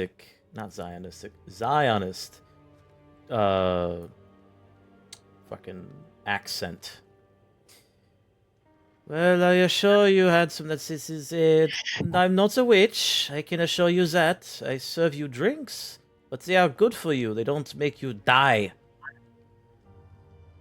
And you do eventually see the gnomish woman, Beatrice, quickly push a stool in your direction as she holds up a bright tealish liquid.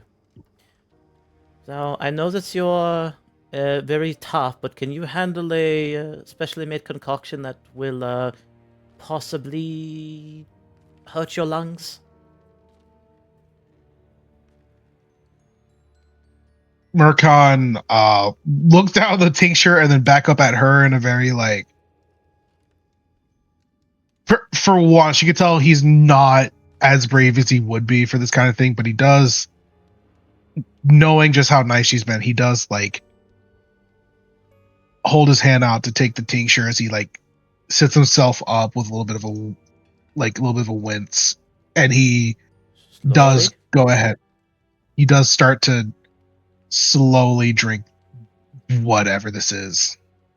Good, at least you're smart enough to actually sit up, unlike the other ones that have passed out here. And as you drink it, you feel that it's really cold. Like you're drinking the equivalent of a cloud. As it goes down your throat, and you feel like this ice cold go all the way to your stomach, before it shoots back up as you take in a breath, and then immediately whatever vapors are in there go through your airway, and you let out probably the most painful hacking cough that you have had since that incident in the bathroom. So, but it's only like a very quick moment as you're getting adjusted, and as you do, there's no blood. But you do feel your lungs feel fuller, and you feel like you can breathe normally again. It hits him hard, but if he didn't have any bit of finesse, he would have very easily had dropped what was the bottle in his hand. But he manages to just let his entire body just rattle with every horrible like and he just like takes a deep breath. And he goes, "Whew. Okay." You can see that Beatrice is giving you a very concerned look, and she like holds you by your leg. Are you okay? You still with us? Burkhan leans back as he like falls back on the bed, just like exhausted. He just goes, I was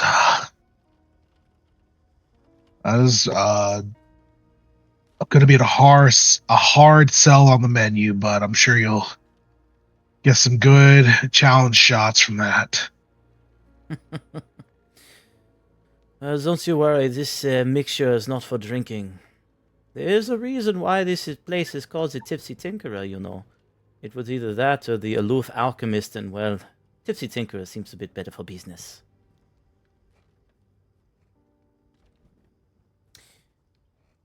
Anyway, she will take the bottle from you and go back to where you can see several other liquids. You can see condensers and phials and just a full alchemical setup in this very dimly lit room.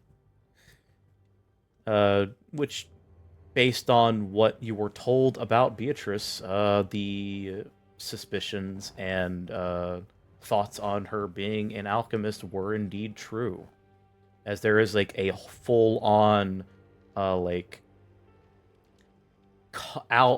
alchemical college setup in this room.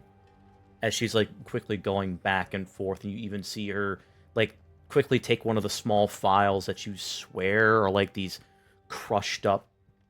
It's hard to see from your angle, but you see like this purple dust that she just very quickly sticks in her nose and before she's like, whew, and she starts to move a little bit faster back and forth between it, almost a blur. And then she does approach you, patting you on your chest as she sits next to you.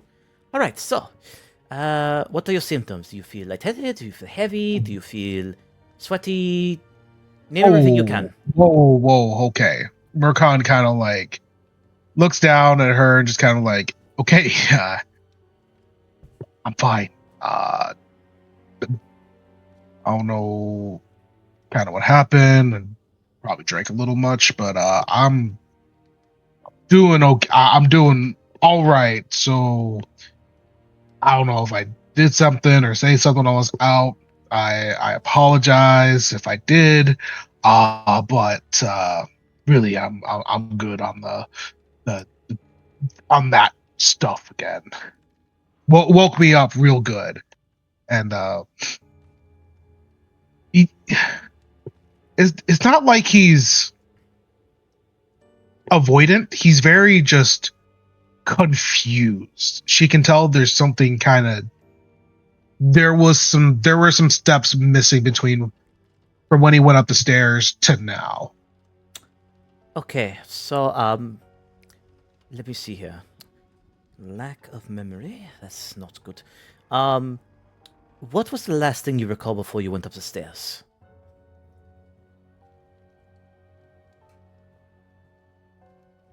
To be fair, I barely remember the song I played, so we might have to go a little further back than that.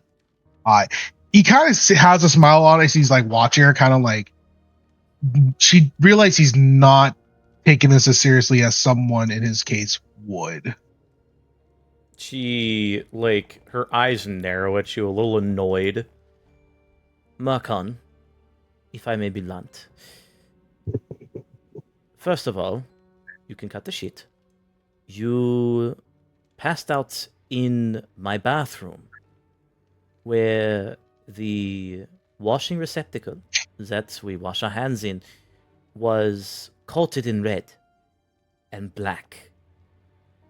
So, I need to know, what do you remember after the song? Murkon, when he kind of mentioned him passing out of the bathroom, she could see like he almost takes it kind of like almost like he's kind of shaking his head himself. It's like someone who's like, oh, I was too drunk in that case. I definitely should have.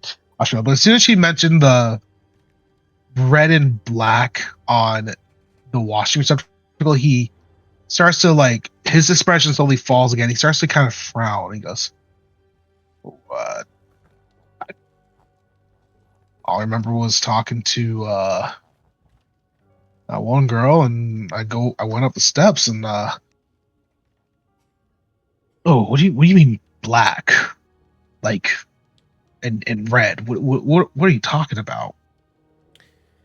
Oh dear, I'm talking about this, my dear. And she pulls out a very small vial that's sloshing around that looks very viscous, as it looks like a very, very dark crimson. This is what you coughed up. Now, I am unsure as to what exactly it is, if it's just merely blood, if you got hit in the lungs when the big guy stabbed you, if you took too much of a beating, or maybe you choked on some glass. I don't know. But you looked perfectly fine when you went up the stairs. You were having a very jolly time, and then suddenly you started coughing when you were doing your little peacocking in the room with that lovely Annabelle. And the cough was bad. They heard Annabelle. No. Listen, I've never been sick like that in my life, and I did take a good swing from him before, and I wasn't still feeling the best after potions. Clearly, it just must be something that resided from the fight. I feel fine. Truly, I really do. I,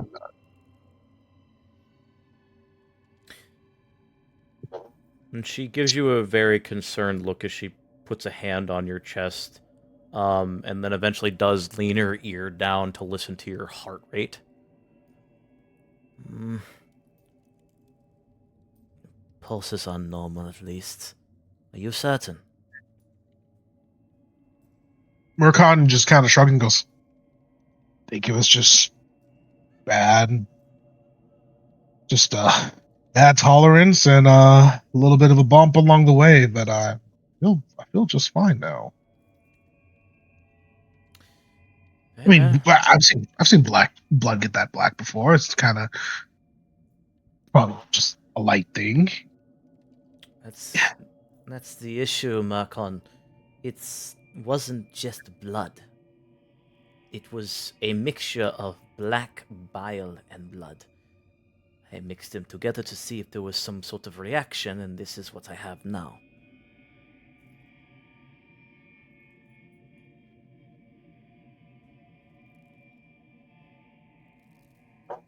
Murkon kind of like freezes up for a moment as like the mention of it being bile seems to like it seems to shock him pretty good for a second as he kind of like blinks for him and goes, "No, that can't be right. That doesn't mean anything. I don't know.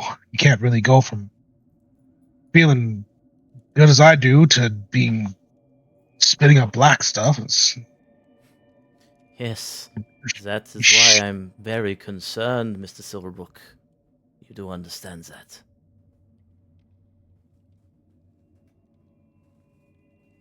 Murkon kind of clears his throat and he goes, "Well, doesn't change the fact I feel better now. So I look, if something else comes up, I'll come back. We can run run whatever test. I'll drink whatever you give me. But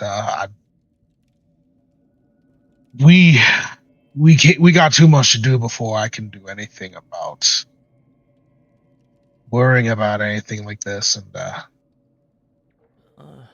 I'm pretty sure I owe Annabelle an apology for leaving her. So at some point, I need to figure out how to go about that."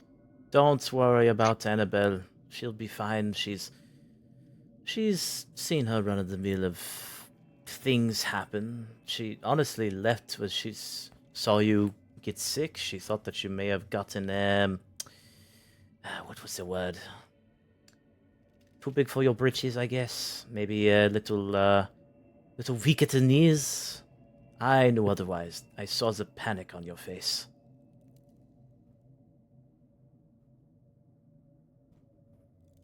Rakan kind of like muffles a little curse to himself about that as he realizes and goes,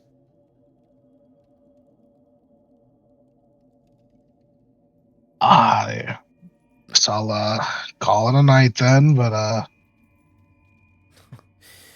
Well, I hate to be the bearer of bad news, my dear, but and she's like gently pushing her fingers together. The night is over. It's already morning. The rest of you, go ahead and take a long rest for me.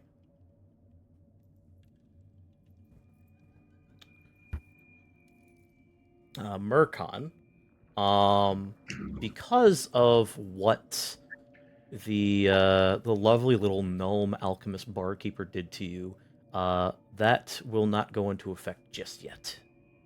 So, go ahead and take your long rest.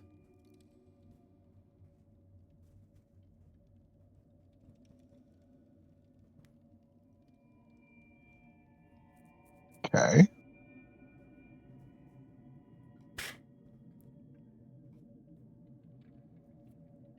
And we will get to everyone else once we finish this scene. Your friends are waiting for you upstairs. I just wanted to make sure that you weren't, well, dead.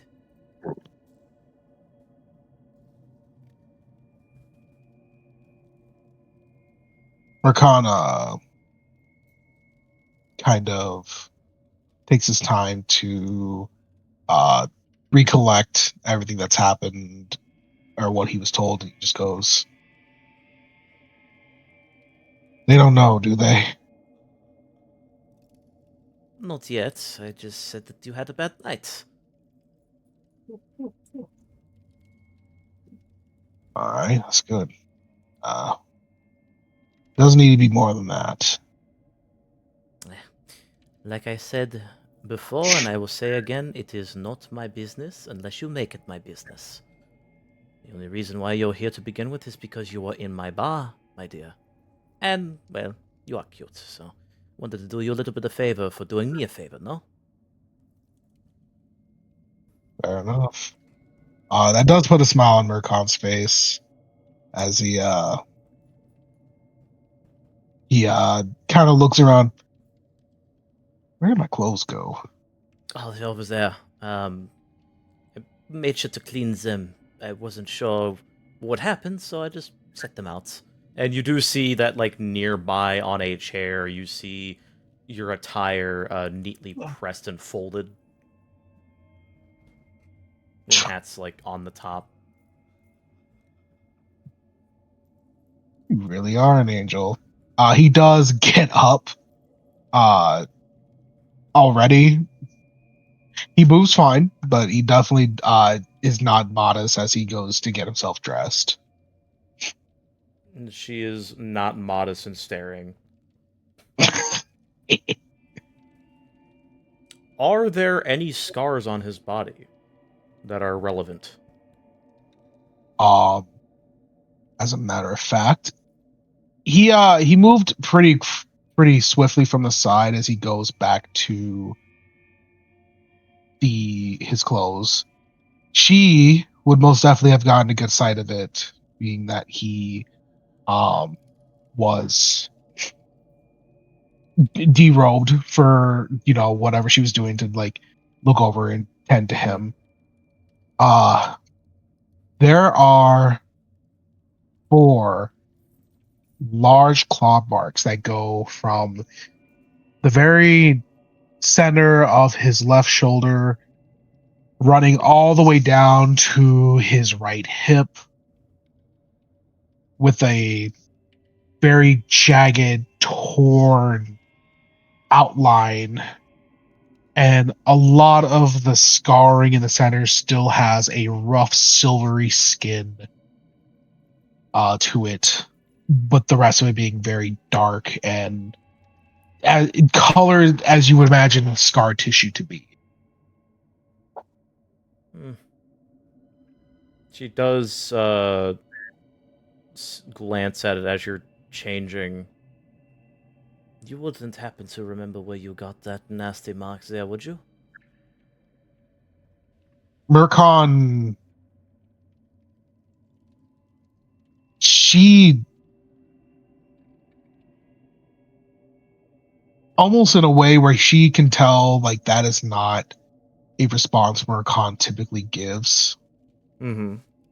There is no light in his eyes as she mentions it, and his only response is, "Couldn't tell you."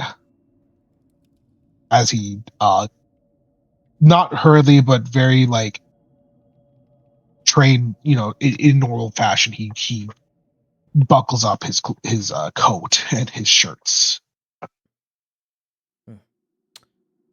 Very well. Before you leave, my dear, please come here. Once you're done putting all your unmentionables away.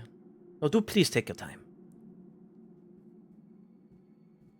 That does bring a little bit of a smirk out at Mercon as he puts his hat back on. He puts on his straps with all of his tinctures, and he brings himself back over to Beatrice. Right. So, I only have the couples that are made, but considering again that you did me a huge favor in saving my bar from a bunch of bastards, take these with you in case you have another episode. They should spit out, possibly whatever is bothering you. No? And she does give you 3 sealed vials with the very cold liquid inside. And they almost look like, it's almost like a neon-ish blue, as there's like a very light glow to them, and they kind of look like a mixture of rain and clouds put into a bottle.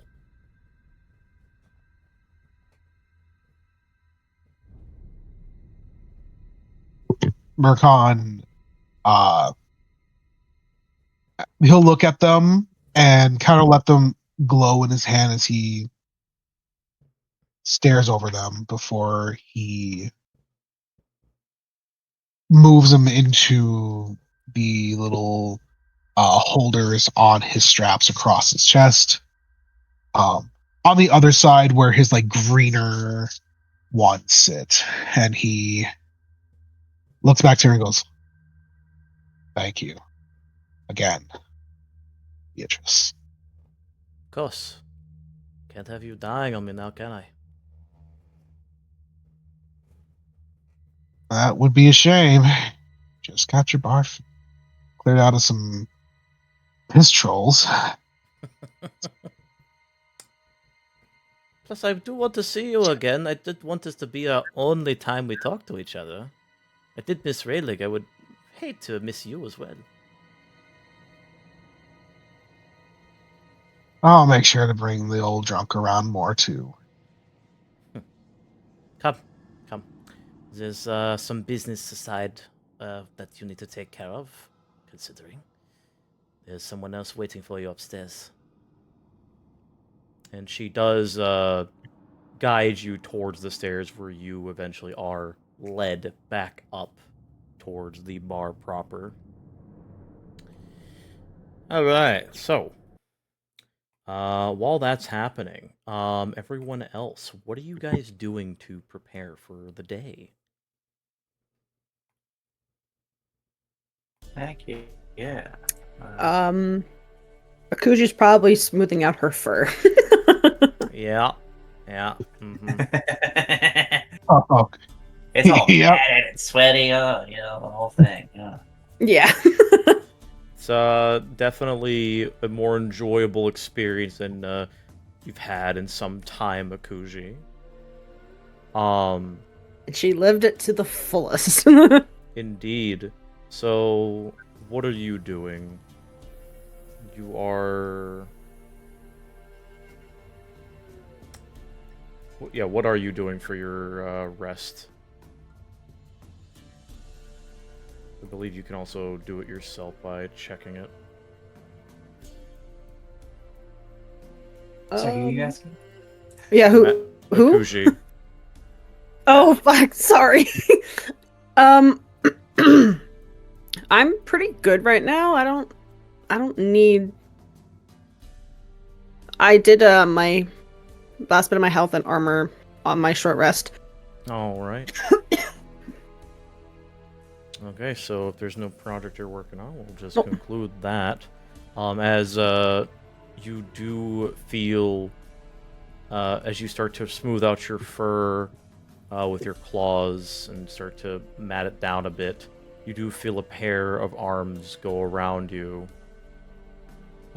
As you feel a warmth pressed into your back. Oh, please, just 5 more minutes. You're so comfortable. I wish I could stay, but I have to go meet with the others and go talk to Sebastian.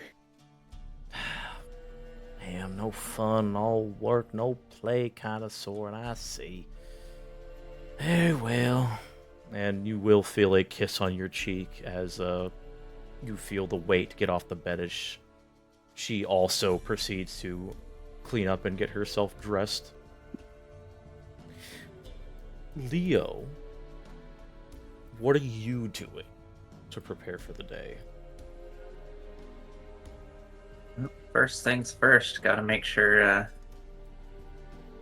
my big boy Angel gets his water.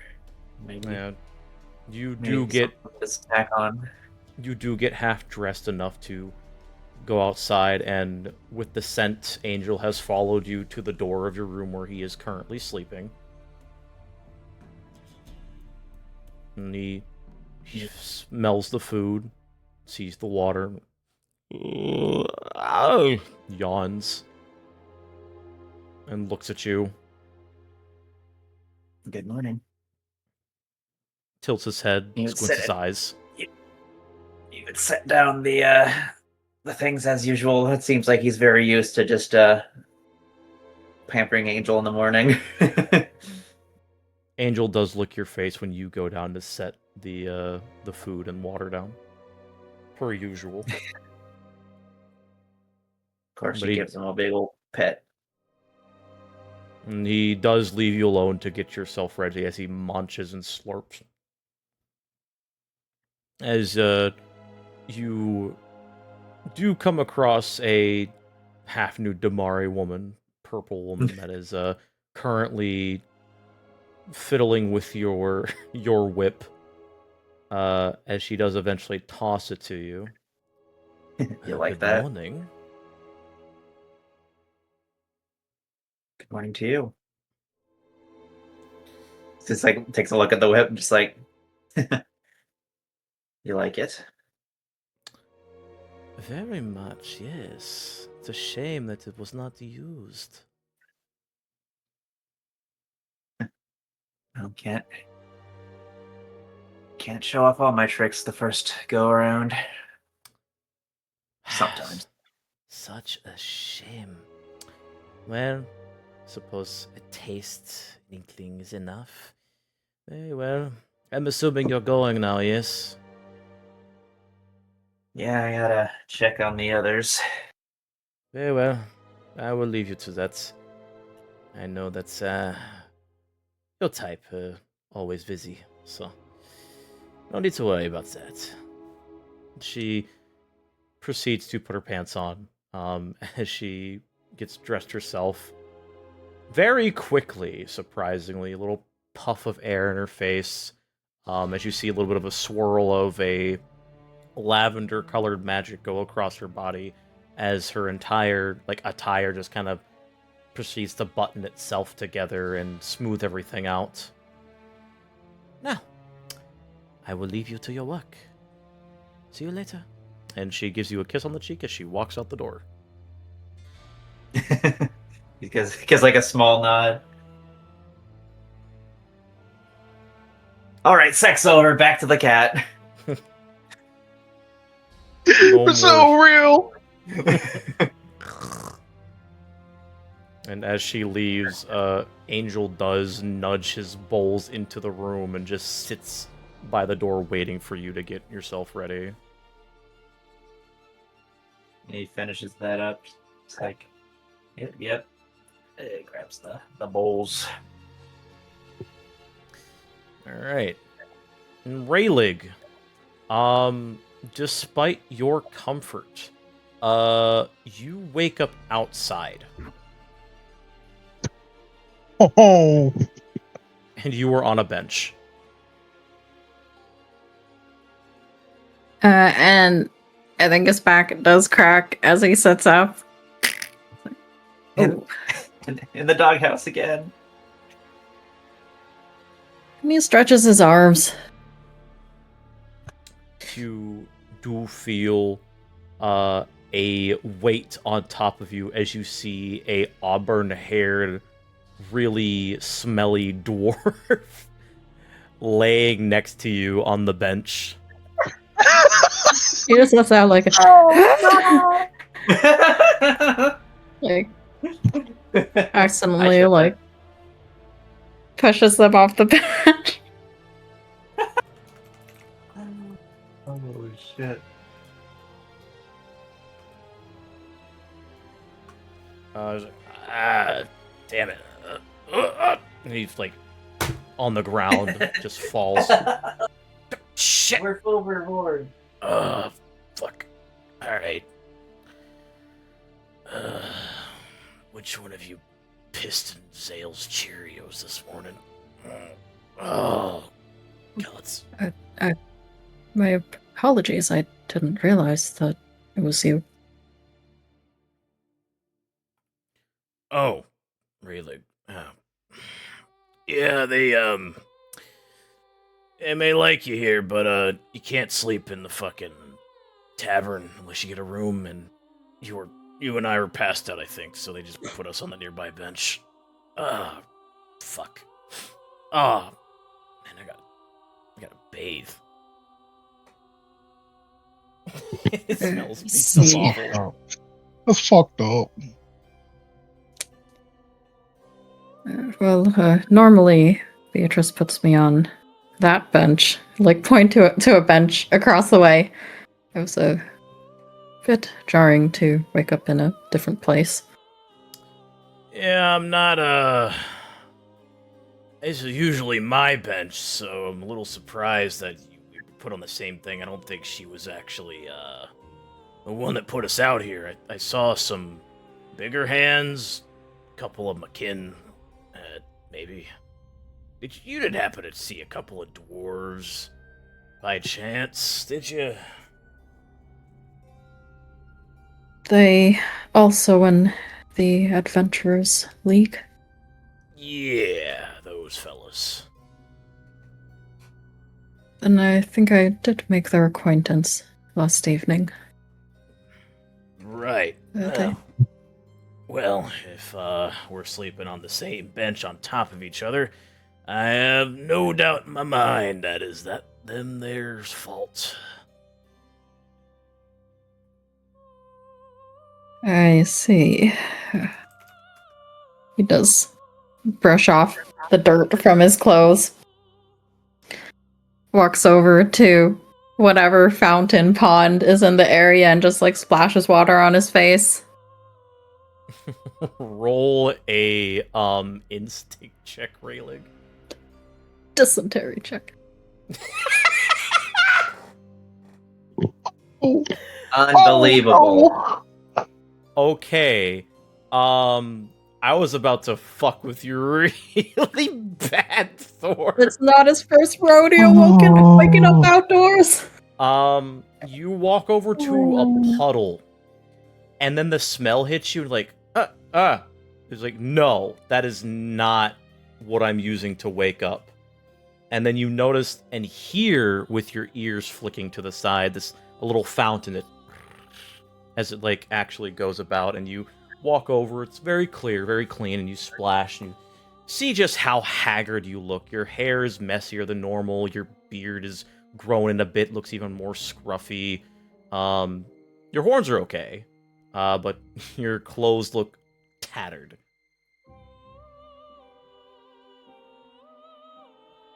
He just dunks his whole head in. Gives himself a bit of a shake before coming up for air. That'll have to do for now.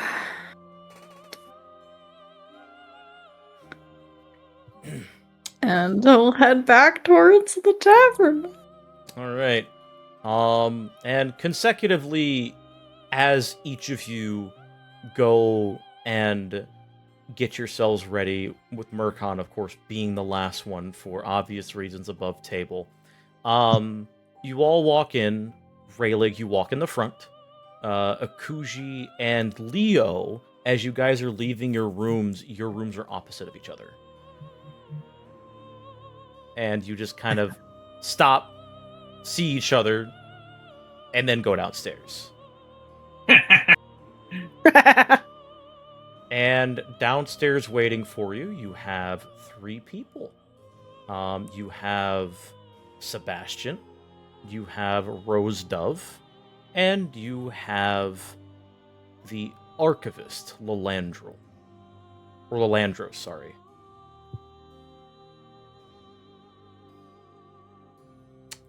And as Rose Dove sees you all, She looks at the tired, smiles.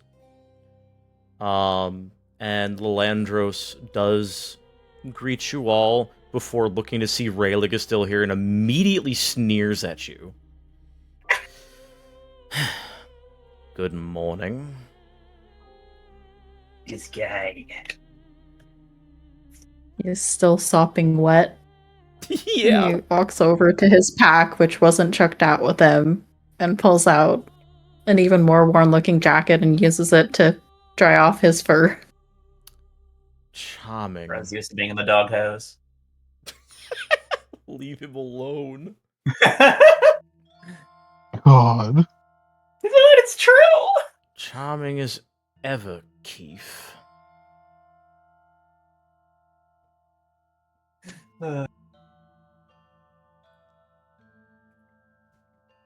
Any response to him? He just keeps drying off himself. He doesn't really want to engage with them after yesterday. No tact, I swear. Hey, what do we talk about that? It's a personal... No, you talked to me about this, right? We're not doing that anymore. We're not trying to. Fine. Right, where is your, I believe he called himself Mercon, not Silverbrook. And looks to you, Leo. He's just chuckling.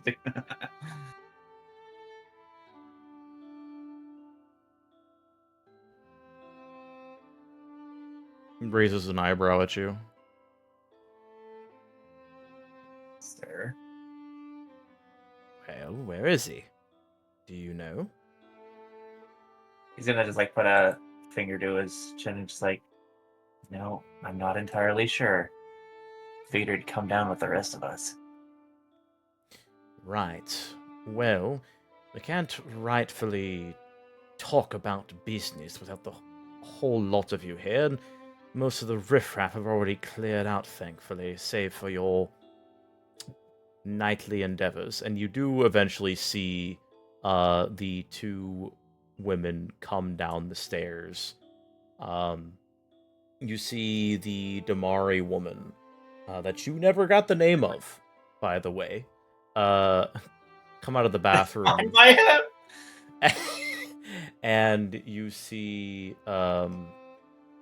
fuck, I forgot my own character's name. Holy shit. Jezerine? Thank you. You see You're welcome. Jezerine. You see Jezerine come out of your room, Akuji, and she does go over to Rayleigh eventually. Rayleigh, a moment, real quick.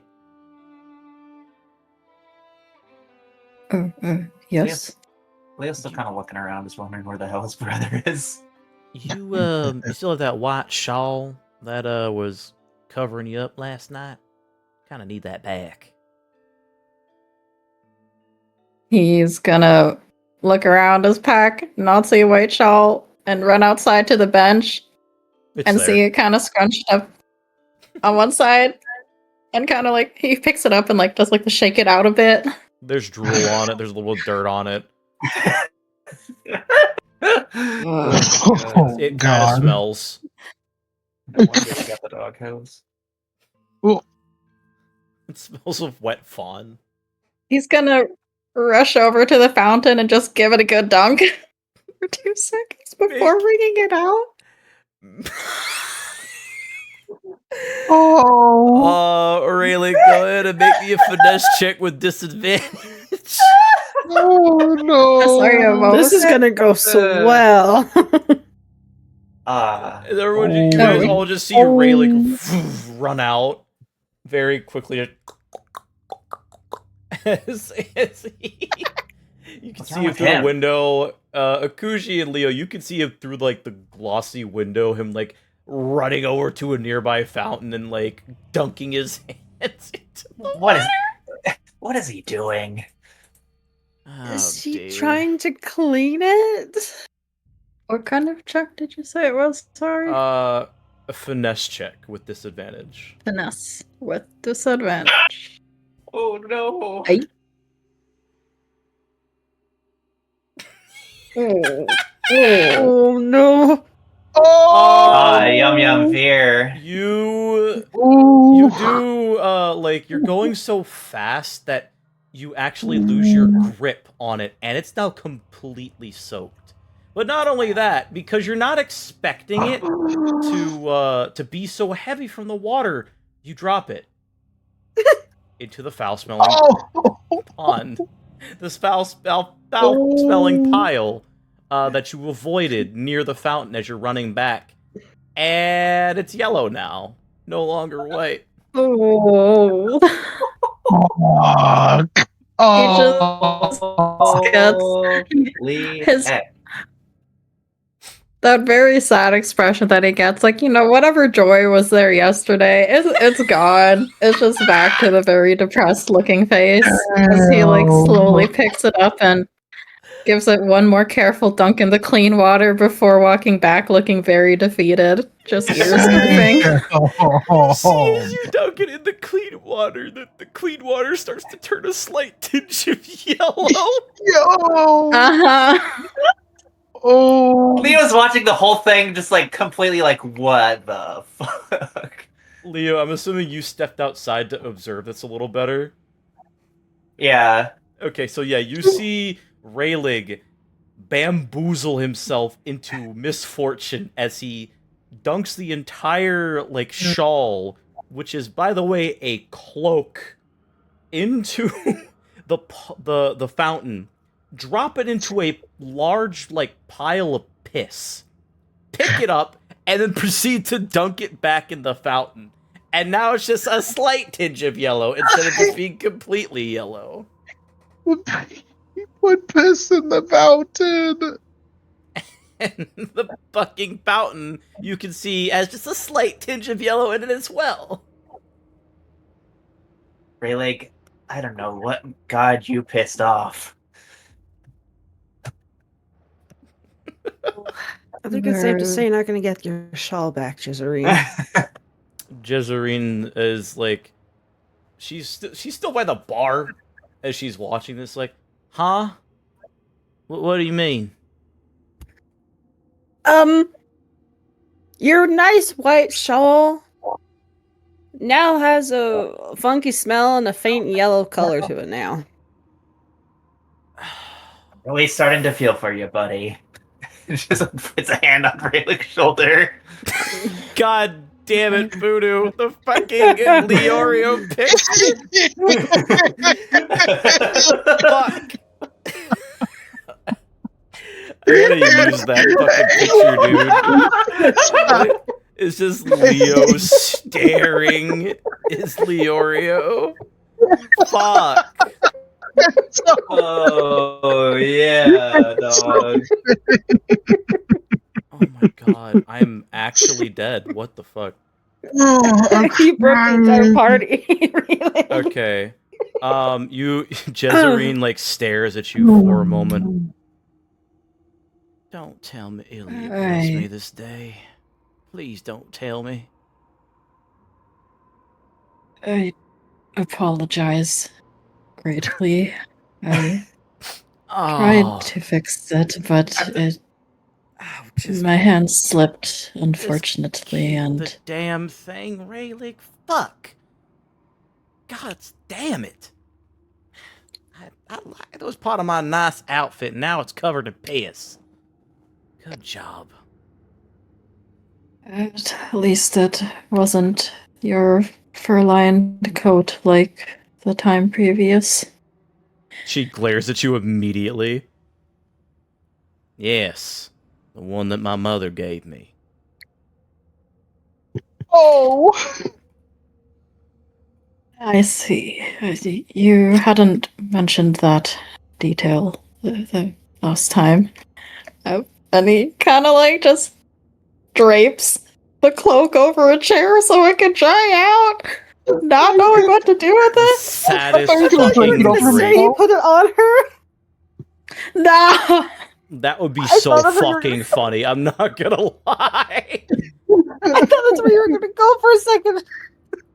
He's got some and- decorum, just not, and not great. as you I gotta read this again. As you proceed to do this, you see the Damari woman, Jezerine, Rose Dove, and Sebastian all stare at you as Lalandro starts laughing. Oh, by every single god, you can't do a damn thing right, can you? Look at this fool making a mockery of himself once again the second he comes in here, the second he awakes. How dreadful. I'm spending a fear to do this. Just he couldn't help himself. His ears are just stuck to his head with how far they're drooping, and he just looks so sad, like he's on the verge of tears again. Morcon's and- not there for aid. You're fucked. And you see just like, as you look around Raylig, as you look around Raylig, you see clearly a disgusted look from Jezerine. You see the Damari woman give you like a, oh my god, like he's so pathetic kind of look.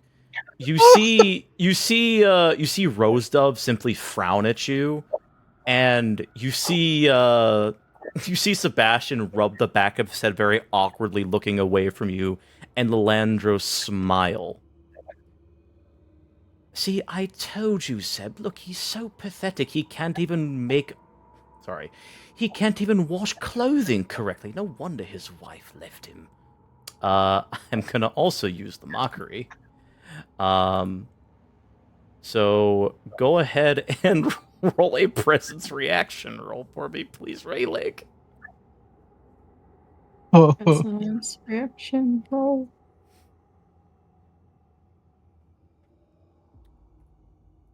That is, again, you succeed yet again. Oh, thank God. So you're able to, actually, you describe how you're able to push through this a little bit. I think he shuts down. Like, it's back to like when he was still working for the Saranovas and his wife had left him.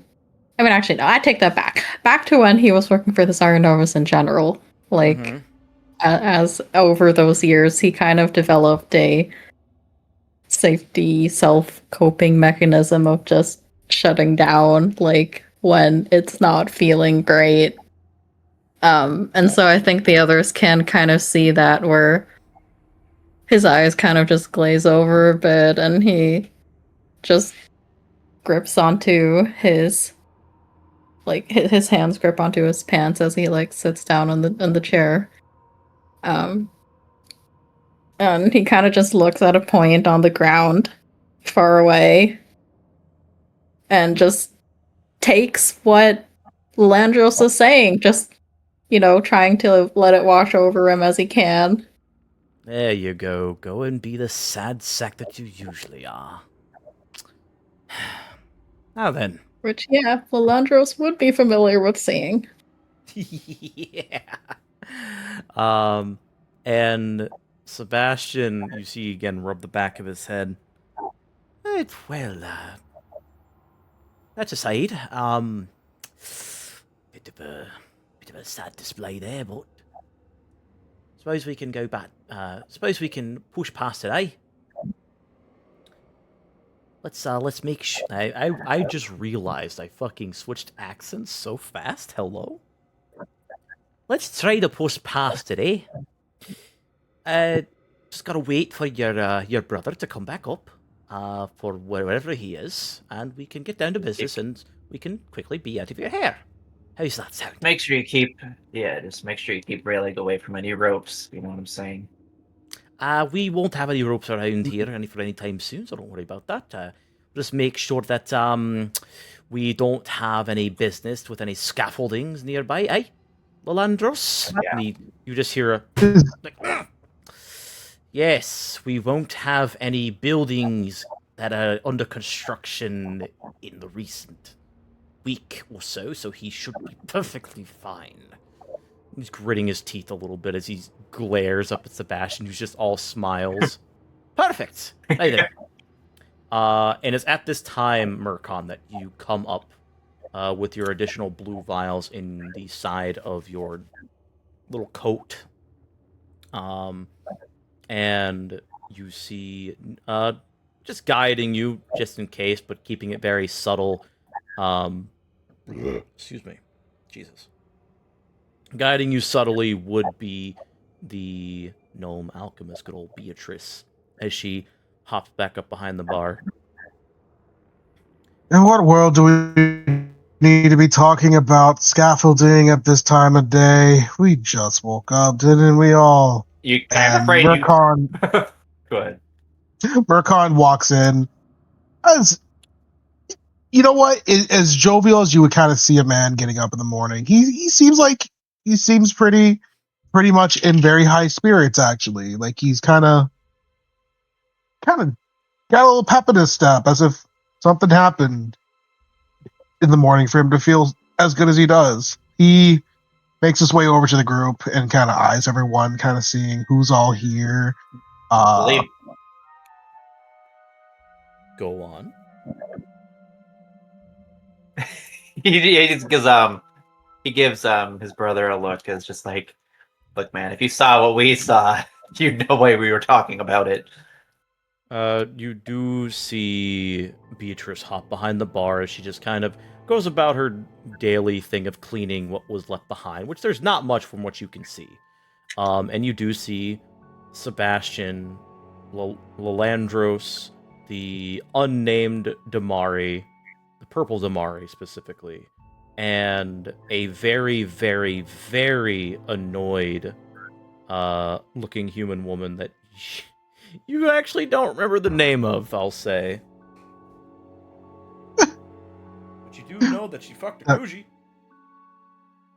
Yeah. Yeah, Murkon kind of goes around. Oh, Rose Dove? Lil? Point over to Lalandros, as he calls him Lil. Lalandros, thank you very much. Gotcha, Andy. And then he looks over. Like, I'm going to take that one. Sure, Andy. And then he looks over to Sebastian. Windy. Pleasure to see you again, mate. He gives you a very bright smile. Charmed. And he turns back away from the other groups.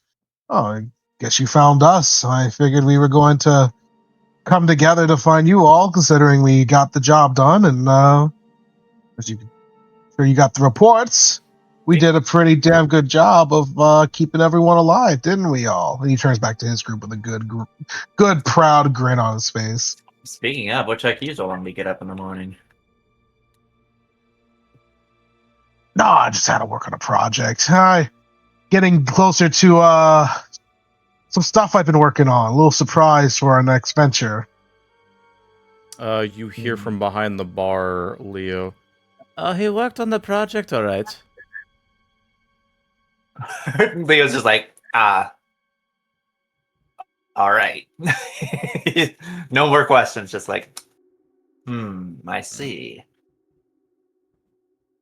And Murkon, if you do look back to Beatrice, she does give you a knowing wink. He grins, with the assumption he believes no one's looking. He does kind of like softly mouth thank you before turning back to the others. So I'm assuming whatever you guys have that brought you this way is a little more important. So I'm all ears now that I'm here.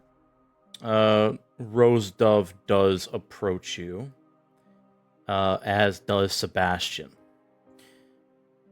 Well, we were told recently that you, along with your group, Rayleigh, could you come here?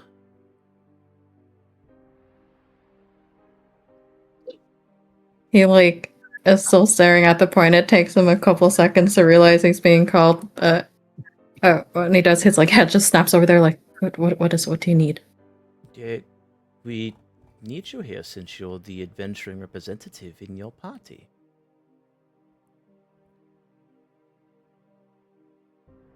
Oh. Alright. Don't trip. He'll walk over, and yeah, Marqui can see, like, whatever semblance of a smile he had yesterday is just gone. His eyes are just haunted, and he looks real sad. Mercon just gives him like the 2 thumbs up, like, you got this, buddy. And he'll walk over. Show them your joy, piss boy. It's at that moment, Mercon, that you smell piss nearby. He does like look around a little bit. He's a little confused. Make a. It's like. Oh, sorry. Go ahead. No. Go ahead. I was gonna say, go ahead. Go ahead and go ahead and make a fuck. What is it? An instinct roll, Mercon. Never mind. I'll do it. It's normal one. When you say that, you swear you could smell piss on Rayleigh.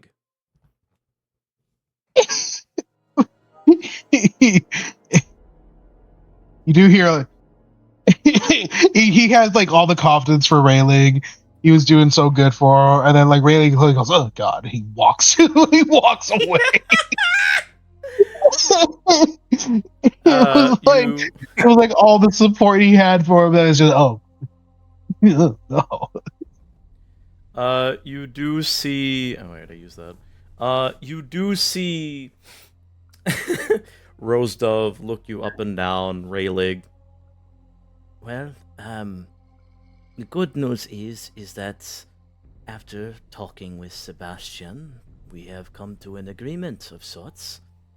That after your actions yesterday, aside from getting paid, we will be happily reopening the contract for the charter regarding the bear. And then you hear Lalandros pipe up as he steps next to Sebastian. Thanks to your efforts in proceeding with the task and optional task of not killing any of the occupants that were forcefully occupying Miss Feglerucci's establishment, we have decided to entrust you lot with this specific job, considering how sensitive the matter has been. And Sebastian finally speaks up. Right, well, considering everything that I've been putting forth in this, I will have you be given reports from my scouts before you go and do your task. Just so that we're all on the same page and there's no opinions about us working against each other. And he does, like, smile as he, like, looks over at Mercon very briefly before looking back at you, Rayleigh. And considering that you did such a bang-up job with everything, including not killing the people that were arrested and questioned, we have a lot of information that we can give off, but we still need to put everything together before we give it to you. And we're going to go ahead and, if you're willing, of course, Mr. Keefe, we're willingly going to put you on this little case that we have decided to put together, involving this little band of ruffians that have been bothering Feglerucci for quite some time now. Are you willing to accept? At the mention of the bear, he does blink. Like, he's, like, kind of realizing, right, I'm not back with the Sarunovas. Like, we're here, we did this task. And he's like, right, the bear. Leonin was interested in that particularly. He'll, like, look back at the group. Have you we would be interested in taking on this contract. Excellent. I assume. Like, glance back, like, yeah, right, peeps. Rose Dove Yeah, let's looks do to it. Rose Dove does look to the rest of you. Kuji nods. As you said, I'm interested. Be more than happy to help out. That's essentially why we stayed here. Essentially why we were brought here in the first place. She does smile as you see like her rosy hair like poof out a bit. That's really good to know. Thank you. As I did say, I promised that I would give you this if you help solve this issue, so the job is yours.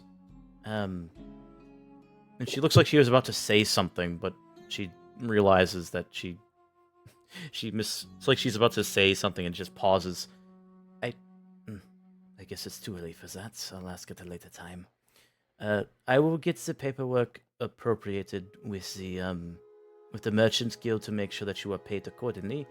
As for Sebastian, I believe you have something for Raylig and the rest of his group. Ah, yes, I did say that, didn't I? Well, back at the guild hall, within the outer side at least, there will be a chest with your names on it. And as promised by the mayor, as I am doing you a service, you lot, including you, as he points to each of you that are not in the Adventurers League, will be getting the full reward of what you are owed. And on top of that, if there are any other jobs that you proceed to take on, at least in this branch of the Brightwillow Adventurers League, you will be considered honorary members and you will not need to give us a cut of what you get for your job completed. Sound fair? Yes. Well, that sounds more than fair to me. Yeah. Good. Very good. Now, Raylig, again, because you did such a bang-up job, I will be happy to announce that you will be moving up in the rank quite quickly. Considering how dangerous this job was and how quickly you answered it. How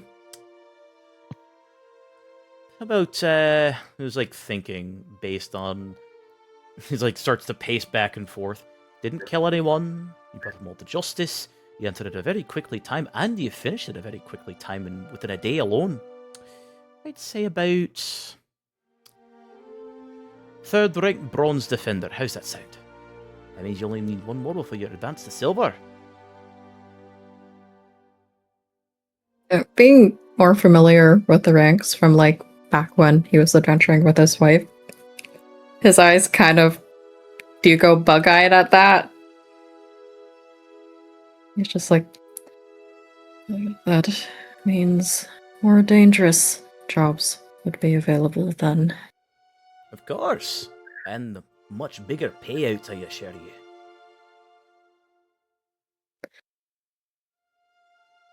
He's like looking like he wants to say, can I not? Murkon pats him right on the back. He goes, "Atta boy, look at you, moving up already." Leo also pats him like, "This is your redemption, my man."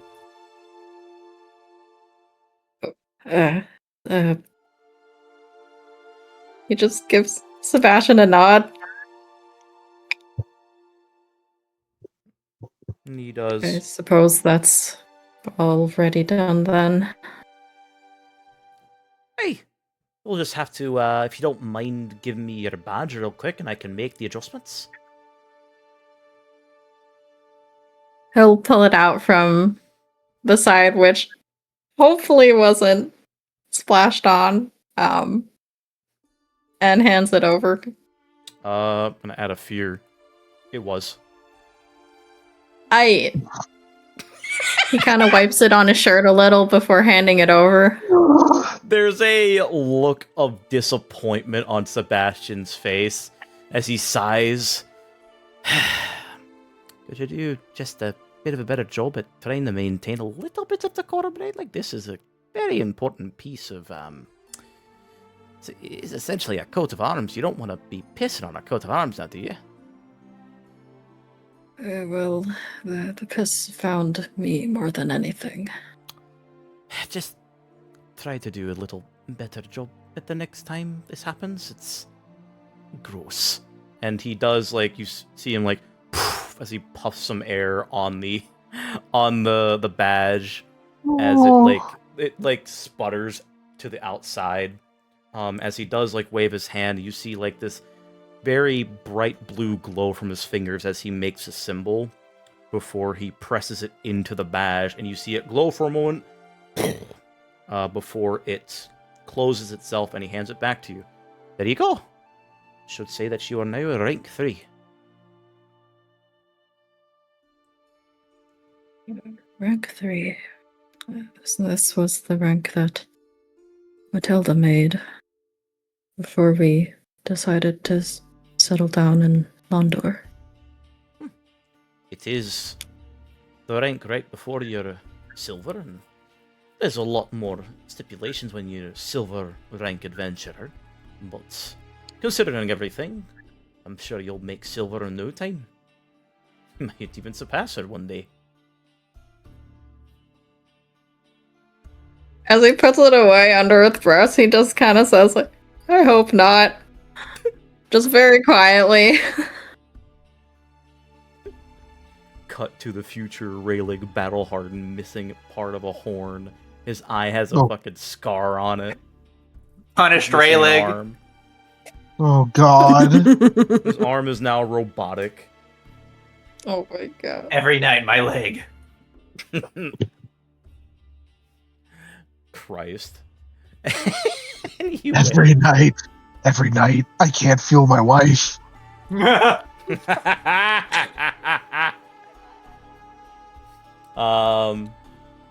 And as Sebastian hands you back, you open it, you notice that the slight change, as I was about to say, that there is there's a small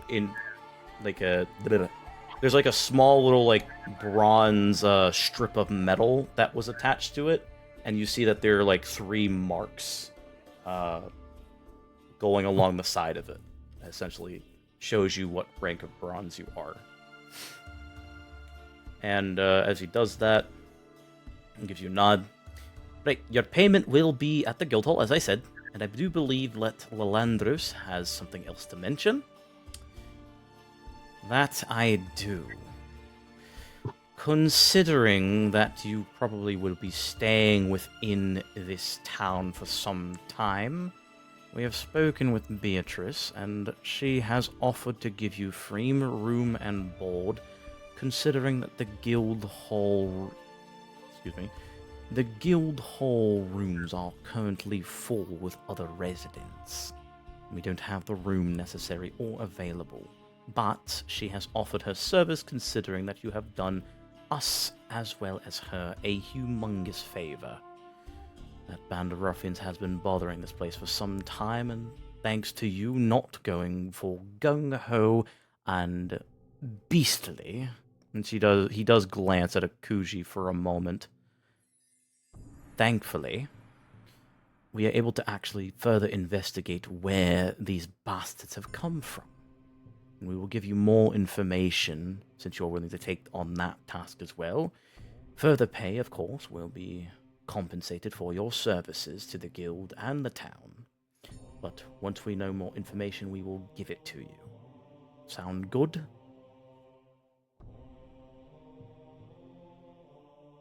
Murkon just Usually looks will meet over. his gate. Oh, sorry, Murkon. Oh, you're good. Murkon will look to the group and see what they do. Angel's just like, her? Yeah.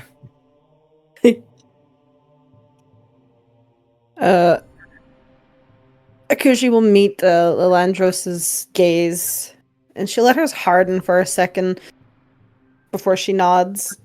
Very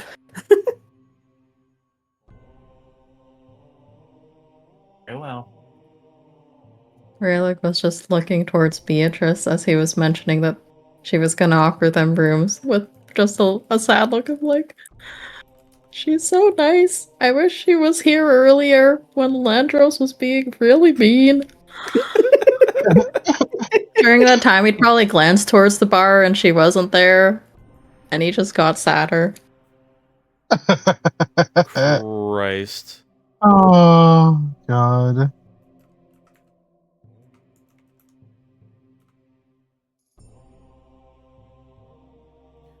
Akuji, what did you say? Sorry. Oh, that's good. I just said that she'd look at Lilandros and to meet his gaze, and she'll like kind of let hers harden, kind of like not like a warning, but just kind of like a watch it kind of look before she'll look back over to Sebastian. Sebastian's meets your gaze and he turns to you with a smile. Yes? I had a conversation with Jezerine last night, and she mentioned something about a cult. And she says that she's heard some things in the forest and was wanting some more information on that cult. I see. And yeah, Jezerine's still there, kind of just waiting for her like little shawl to dry off. And she does smile and wave at Sebastian, and he gives her a nod. What particular cult are you talking about? I've dealt with several in the region. Not recently, been a couple of years since then, but there are a couple of demon cults, there was a necromancer cult, there was a couple of vampires too. I believe it was the demon one that she was unfortunately held captive in. I see. It was some nasty business, that one. Damn shame. A couple of residents died, but we were able to stop that before it got worse. And Lilandros even makes a face. Yes, it was some quite nasty business. Can't believe people actually thought I was part of the problem. It's around how many years now since I've been here? About 5, Lily, eh? Lalandra... Sorry. Yes, the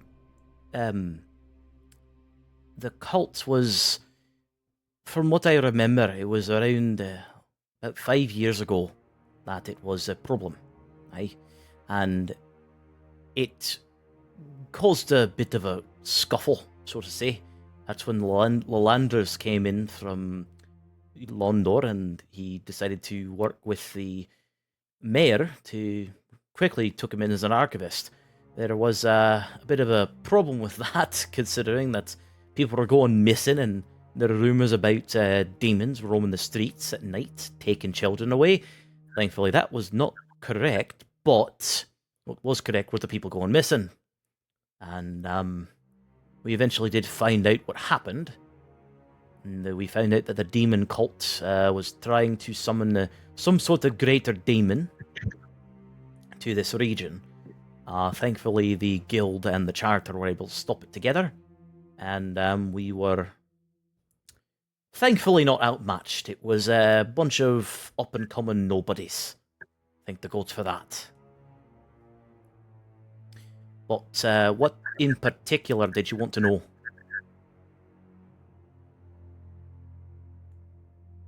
She would look to Jezerine, excuse me, before looking back at Sebastian and the others. Just if there are still remnants, would there be anything anywhere in particular in the forest that they'd hide? Remnants, you see. I was certain that we dealt with any potential ritual circles or potential things from... And he looks down, and you can see on his face that he's actually a little unsure. You did cover that, did you not? I certainly did. And you even see Rose Dove joining in the conversation. I made sure the hunters got rid of any sigils nearby that would have summoned anything from the hills, or... There's nothing that's left in the forest, no? I'm pretty sure there was nothing left in the forest. It clearly wasn't last time I checked. Otherwise we wouldn't be having any problems with any... Did you say in particular what could be causing problems in the forest aside from the bear?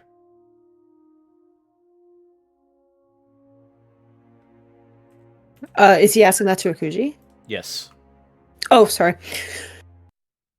Well, Jezreen was saying that was hearing some rather unsettling things in the forest. Like she's not sure if it was maybe just residual fear, but she lives on one of the farms out there, and she claims she hears things around, and had asked if we could look into it, and to ask you for more information about it. So that's why I was wondering if there's anything else in the forest that besides the bear that would make cause for concern. He blinks at you and then looks between Lalandros and Rose Dove. I didn't hear anything about that, now that you mention it. How long has it been going on? And, you do see... Fuck, I forgot her name again. I'm so Jezreen? bad. Thank you. It's such an odd name. It just came up with the top of my head. Now I can't remember for the fucking life of me. You see Jezza pipe up. It's been about going on for a month or so. About as long as the bear, I think. And he, like, looks down a bit concerned. I see, that's not good. We'll have to look into this. Considering you're already on the job with the bear, take care of that. But if you do happen to find anything else in the forest, be it any more brigands or bandits or what have you, do tell us and let us know. Because there might be something bigger than we realise that might be going on. Can't believe the damn trackers might have missed it. And you do see Rose Dove pipe up a little smug smirk on her face that I'm assuming would give Murkon a little bit of catharsis. As she says, well, if you allowed the charter to look into it a bit further, we wouldn't be having this problem now, would we, Seb? And you see his face turn a bright blue. Fuck. Look, I told you I'm sorry, alright? Please get off my cock. Fuck's sake. Murkon is doing his very best not to smile in Sebastian's direction, but he will turn to look over to the group with a very, like, you could tell he's a lot happier around this man now. This is sorry, just Leo looks like he's deep in thought after hearing about the news about the potential demon cult.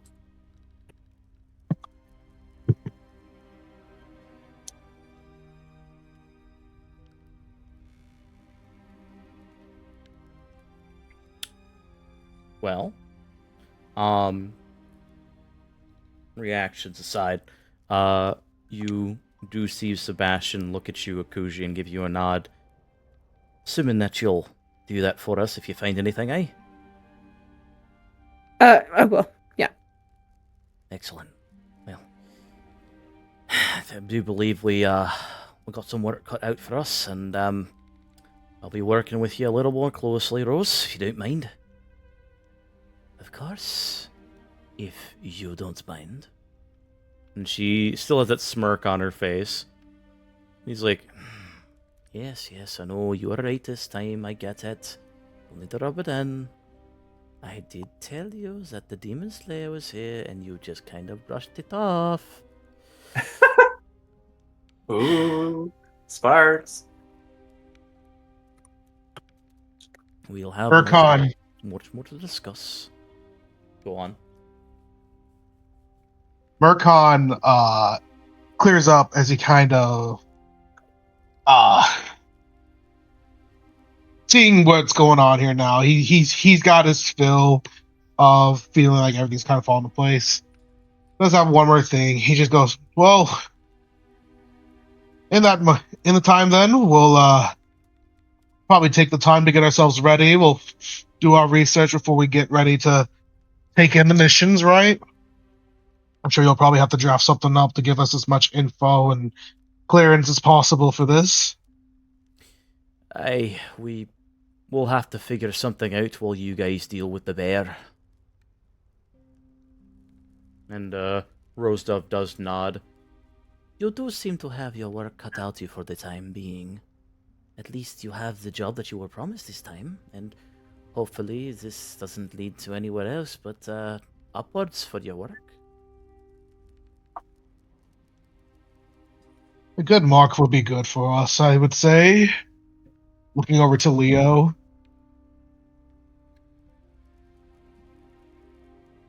Right.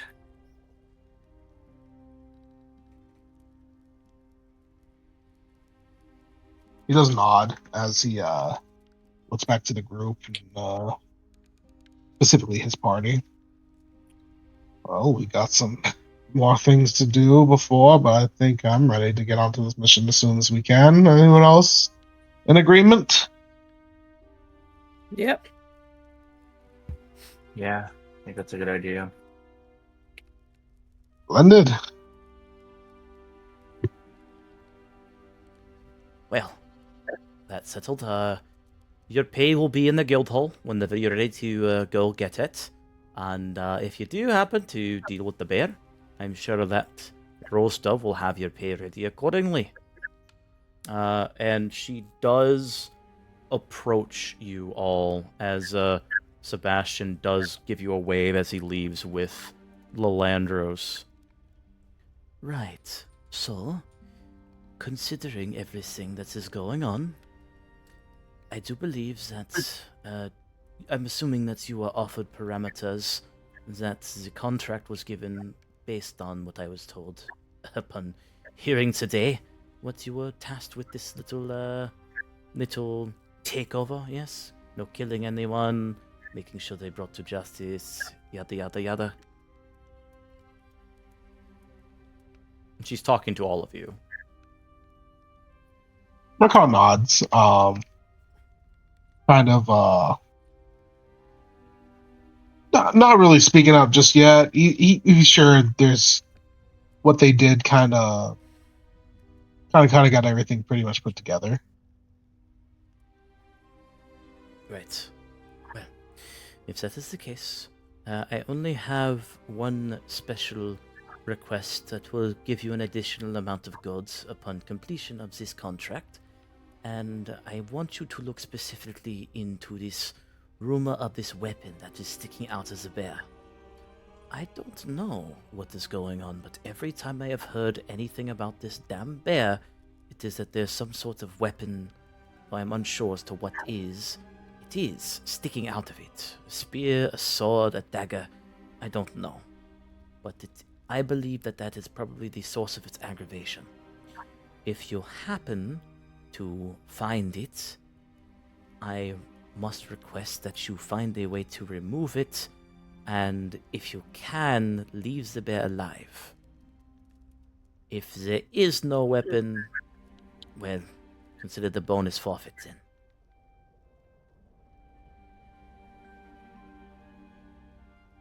That was already kind of my plan to begin with. Good. Good to see we are on the same page. Now, I do believe, as I said before, that you already have your work cut out with you. Your work cut out for you. So, I will leave you to your own devices for now. Good luck. I hope to see you soon. And Rose Dove walks out of the bar, leaving you a still very annoyed Jez and the unnamed tiefling woman Damari woman, who has just kind of been watching in the corner with a little bit of intrigue.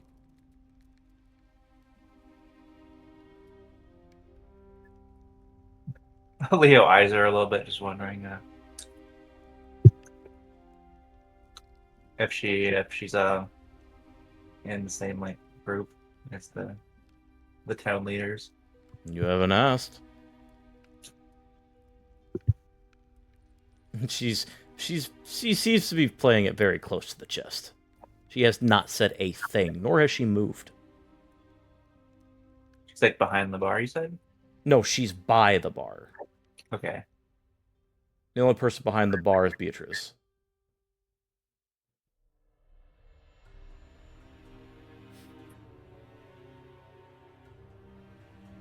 Well, if nobody is demanding their attention currently, You tap that. You tap that. That's all you. It's all you, man. he might head over. She grins at you and nods, but she still doesn't say anything. What happened to your friends? Haven't seen them since last night.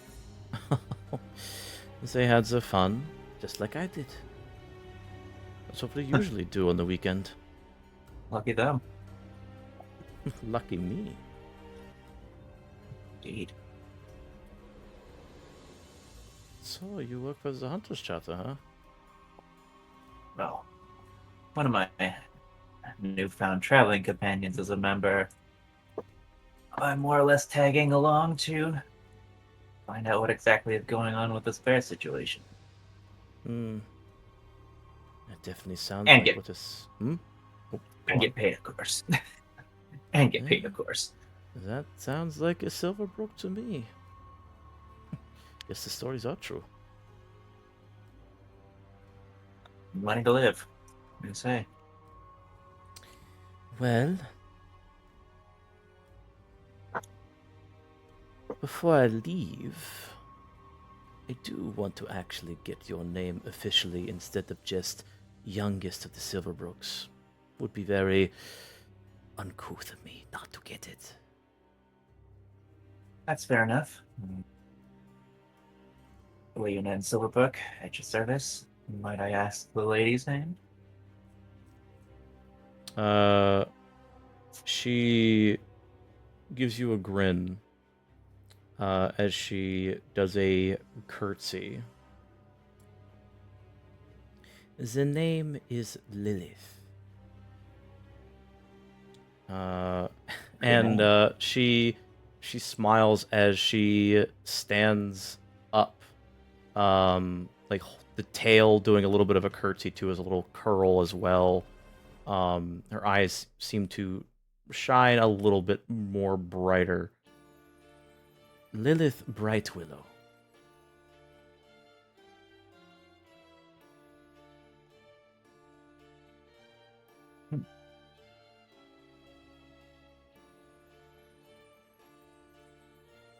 Just a little That's raise alright. of the eyebrow. I blanked out for a hot second. Was something directed to Murkon at all? No, thankfully. Okay. Beautiful name. Thank you. And she will run her hand across your shoulders before she starts to walk towards the exit. Good luck in your job, your contract, or whatever you call it, Leonin Silverbrook. And she winks at you as she walks out, Before you leave, might I ask a simple question? pauses, and she tilts her head to the side, side-eyeing you. You know what I do. What exactly is it that you do around here? She gives a grin, and she starts to walk out. He just kind of chuckles, like I'm impressive. A bit of Just like a swagger fucking- to her step. It's like a shrug. What a woman. Right. So, with you all in the tavern proper, with still a very annoyed Jezerine waiting for her piss-stained shawl to dry. Which at this point, I think it'd be dry enough where she does, like, cup it under her arm as she does look towards Akuji. I'll hopefully see you again soon. Good luck in your job. And she walks out. Akuji will kind of, her gaze will kind of linger on her as she walks out.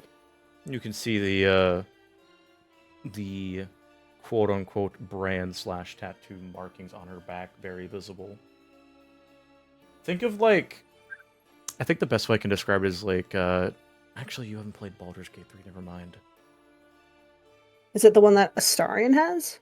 Yeah, it's essentially like the same thing, but it's like black instead of... Oh, okay. Yeah. She'll look at that too, and probably the few bites that might be visible. There are several. There are several. Nice. Couple of hickey, couple of bruises. There is a scratch mark on her arm. But she does eventually leave, the smile on her face towards you, which turns to a scowl as she walks out because the fucking shawl. So with that, you guys are now alone with Beatrice, who is continuing to clean her mugs. What would you like to do?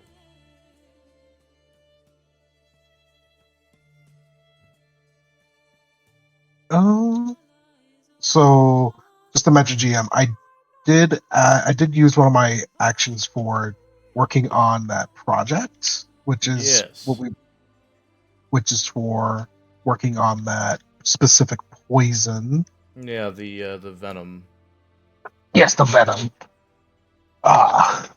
Well, go ahead and I will say that this will not require a roll. Murkon, you would see that when... I'll say this, reversing time a bit. When you check your things, you would see that your journal is partially opened. Specifically to the page where it says the concoction for the poison, or rather the venom. And I will actually just add this to your inventory now. But you would find, much similar to the 3 vials that were given to you for the special potion, you will find 2 vials of the venom within your bag.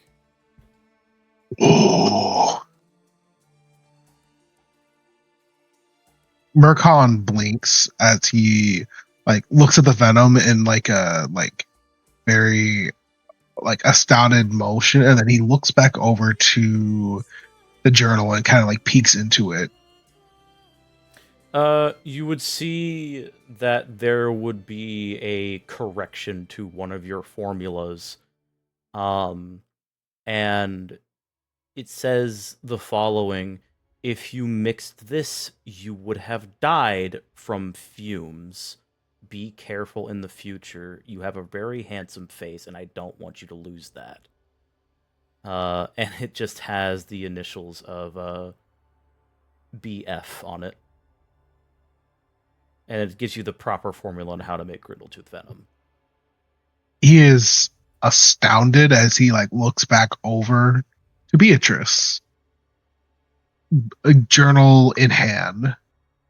She's not looking at you. She is in the middle of working on a little concoction. Because again, this is downstairs in her lab. Murkon smiles himself before closing the book, and he sets it back in his bag and turns back to the group to see what else they might be doing at the time before he asks if they're ready to go.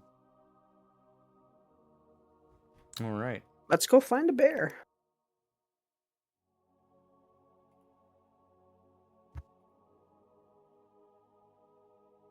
Yeah, Raylick would have just been looking up towards or the direction of the rooms that are presumably theirs when Murkon asks, and he kind of just looks over and he's like, "All right, we have a job to do."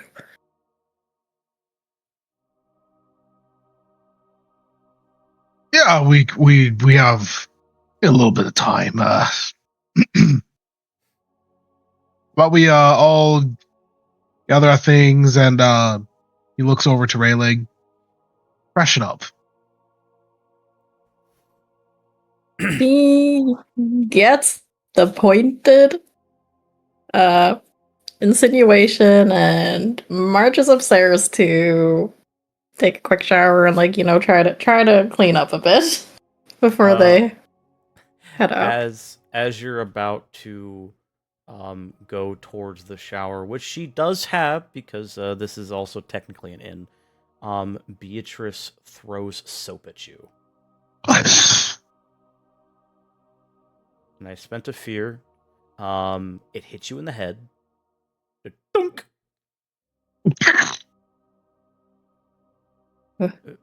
He turns in the direction.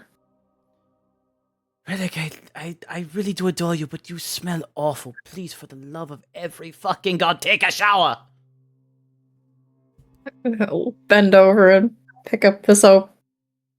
Oh, thank you. I've been a bit light on the funds recently, and hadn't purchased a replacement for my soap bar yet. You need more than a soap bar, dear. Please go get some proper cleaning supplies. That's a lot of fur. Well, the vendors haven't had any sales recently.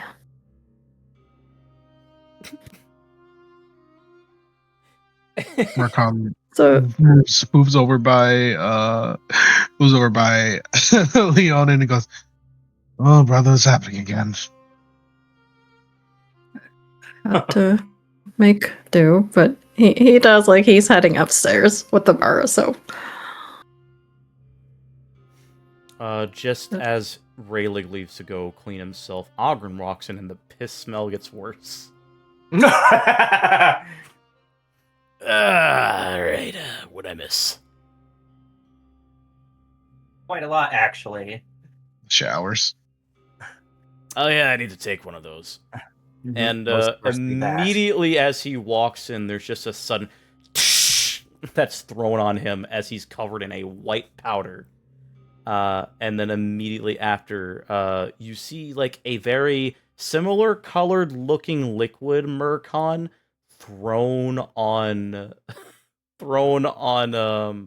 Ogren as he is just completely wetted down as he's being sprayed by a fire hose. And the smell is gone. But he looks like a wet dog. As Beatrice angrily points at him, I told you not to come back in here unless you smell clean! Did we talk about this? We did. You were drunk. Again. Right. Well, you didn't have to throw this on me in the middle of the fucking tavern. It's my tavern, you stupid dwarf. You know what? I'll be nice. Fair point. All right. Fuck, anything, anyone got anything to dry me off with? Towel? Anything?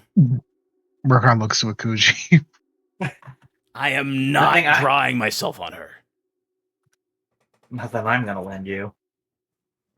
Angel takes a step back.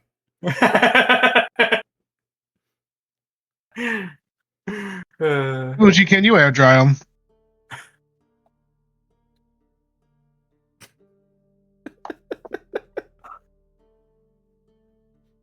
Vixen, are you there? I'm so sorry, yeah. I missed that. I'm so sorry. Ogren just got sprayed down with water by Beatrice, and he is now sopping wet.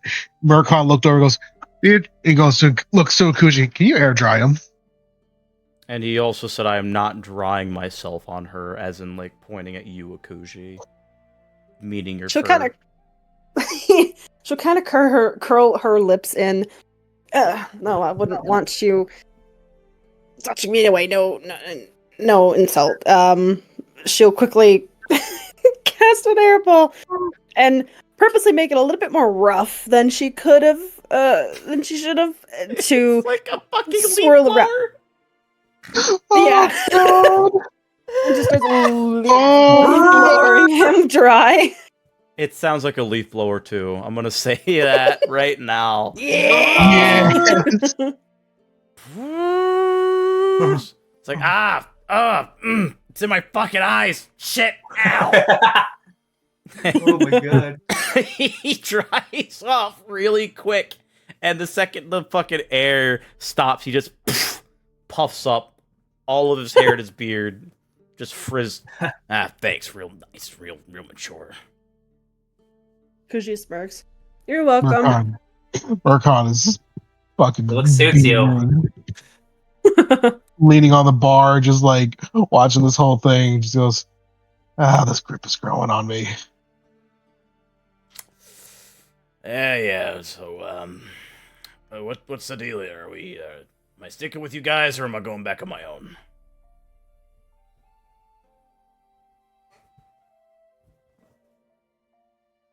Murkon's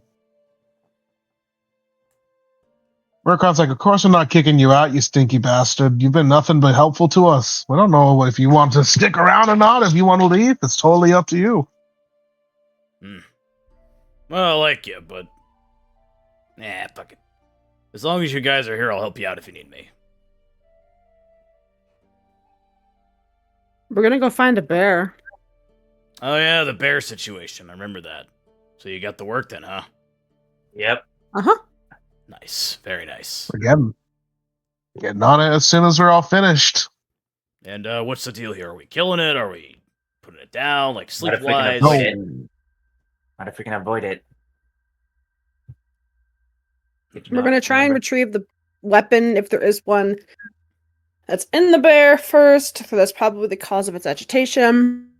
We're gonna try our best to keep it alive, but if we absolutely cannot, then we will unfortunately have to deal with it if we can't leave it alive. Do what we must. Right. Well, if there is a weapon in it, I will just wrestle it. So I will try to get its attention so you guys can do the good work. Yeah. Fuck. Bears. Great. Wonderful. Okay. Yeah. No. Get paid. That's all that matters. It's like Hey, a kinda resemble conflicted one. look. Yeah, you kind of resemble one.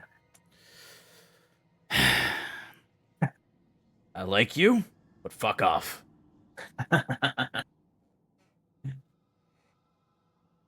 It's highly amused. Anyway, where's Sadie McGoatpants? She points her thumb over to Raylig. Who is still taking a shower. Oh, you both needed showers. You took the hard way, he took the easy way. Unluckily for him. Well, I did kind of wake up on top of him, so I'm a little out of it. Oh. Not that way. Good luck, I guess. No. I think I'd rather go and, break my neck on a scaffolding instead of doing that. I'm good. Yeah. If you had its luck, you'd want that fate. You all hear, like, the distant bad singing. It's Rayleigh singing the Piss Troll song. Oh, no. Rayleigh, make I a gotta presence check with disadvantage. I really Oh gotta my write God. that. I think like that's what I'm gonna do. I feel like that's gonna. It's always gonna be a disadvantage. For this particular case, it is. It's extremely out of tune. Murkon is a much better singer than Rayleigh is. There's a couple of voice cracks in there too. Some goat bleats. Oh,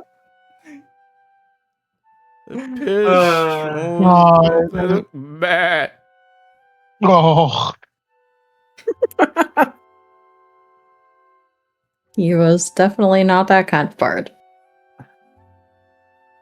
I don't think I've ever met a man quite as. I don't even know how to describe it. Eccentric. No, that's too. That's too whimsical sounding. No, you're right. He's lacking whimsy. Never mind. Decentric.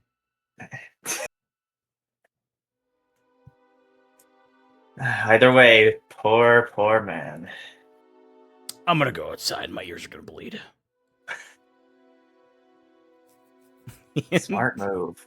And he walks outside as you see Beatrice just suddenly take out 2 earplugs and just put them in her ears. And she actually starts to hum the correct tune, in tune. Go on. Oh, Murkon is just like listening while he just like takes notes at the same time being like, the music, I can see it very much being something really easy to screw up in terms of, the musically deficient. I think that'll take some good notes to make sure this never happens again.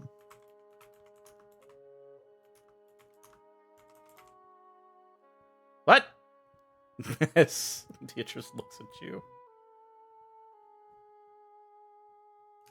I said your smile is glowing. Oh dear. I'm not throwing anything.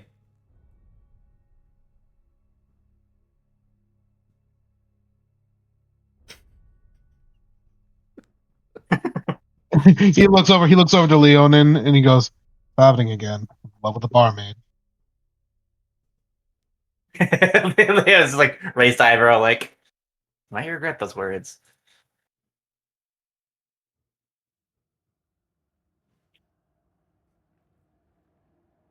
No, might not be this. Who you never know. Might not be the same this time. He shrugs, and he'll just have a seat nearby as he waits for what's to happen. 2 sessions. When everyone's ready. 2 sessions later, it's the same as last time. Oh God. I'm just writing something down real quick.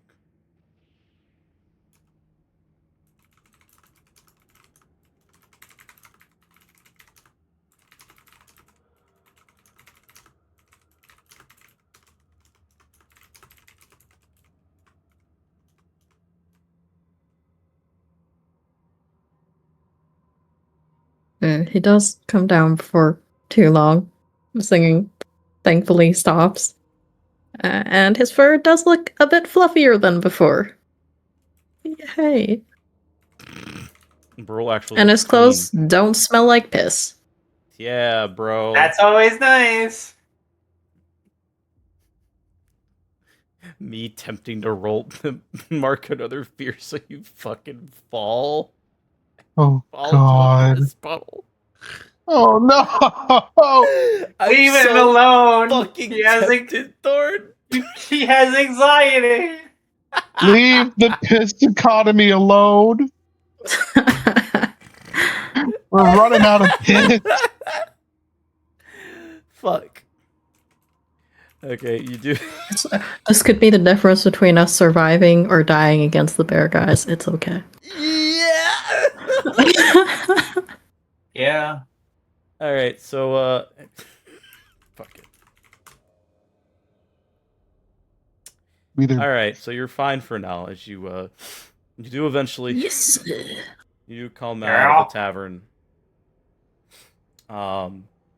Or you do come out, and he's fluffy, clean, smell good. I'm assuming stopped singing, yeah. Oh yeah, definitely. That's only a shower thing. All right, wonderful. Horrible dad singing, got it. Seeing that you're out, Beatrice does take her little earpieces out, her little earplugs. I'm assuming that you all know where your rooms are going to be? Yeah? Considering that 2 of you slept in 2 of them. Yeah. And all of you want to sleep in a separate room, yes? No, nothing together? That would be preferred, yes. Very well.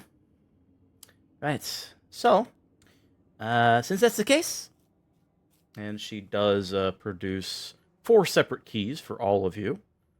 Akuji, Leonin, Murkon, and Raylig, you are all given a personal room key each labeled. Akuji and Leo, you have the ones that you slept in last night. Murkon and Raylig, you have separate ones. And she motions to you two in particular. They'll be upstairs, labeled easy enough to find. Whenever you need to rest, just come back here, and you are more than welcome to take it easy. Murkon pockets the key and goes, "Thank you, Angel." Angel, stop you. And she like bashfully waves a hand at you. Angel then looks at you, its head tilt. Oh.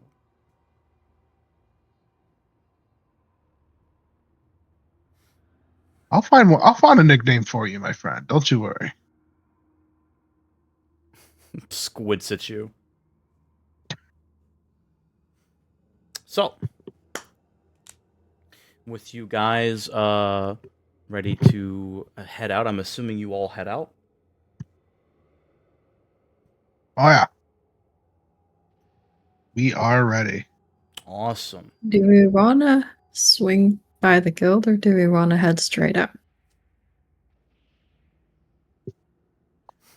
Well, I got what I need for Murkon, so I'm ready to go. But if we need to stop by and grab something, we sure can.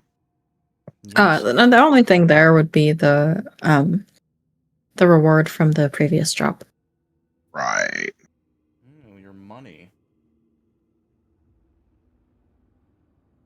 And the money.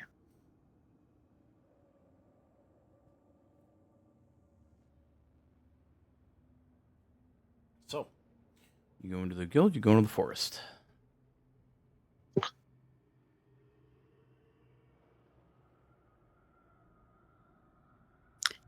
I'm okay with heading straight out.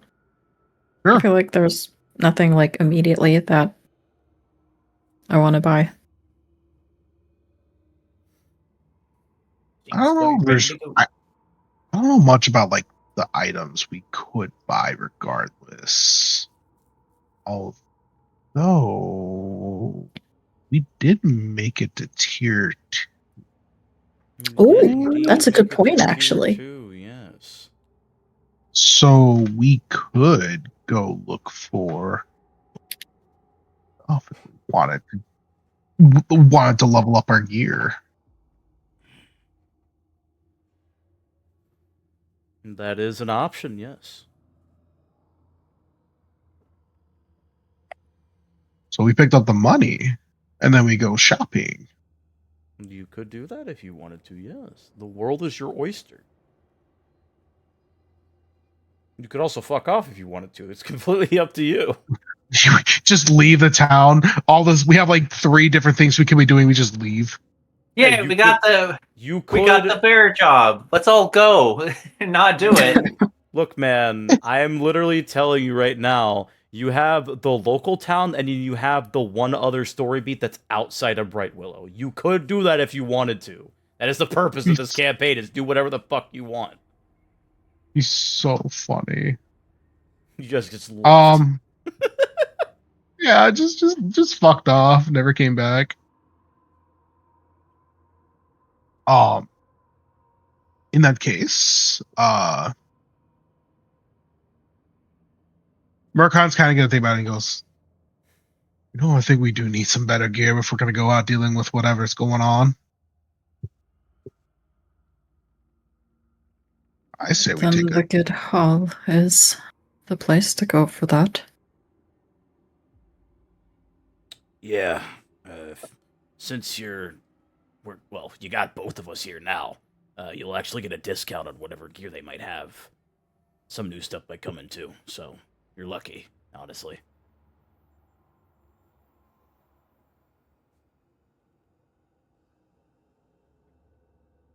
Murkon looks to the others and see what they think about that.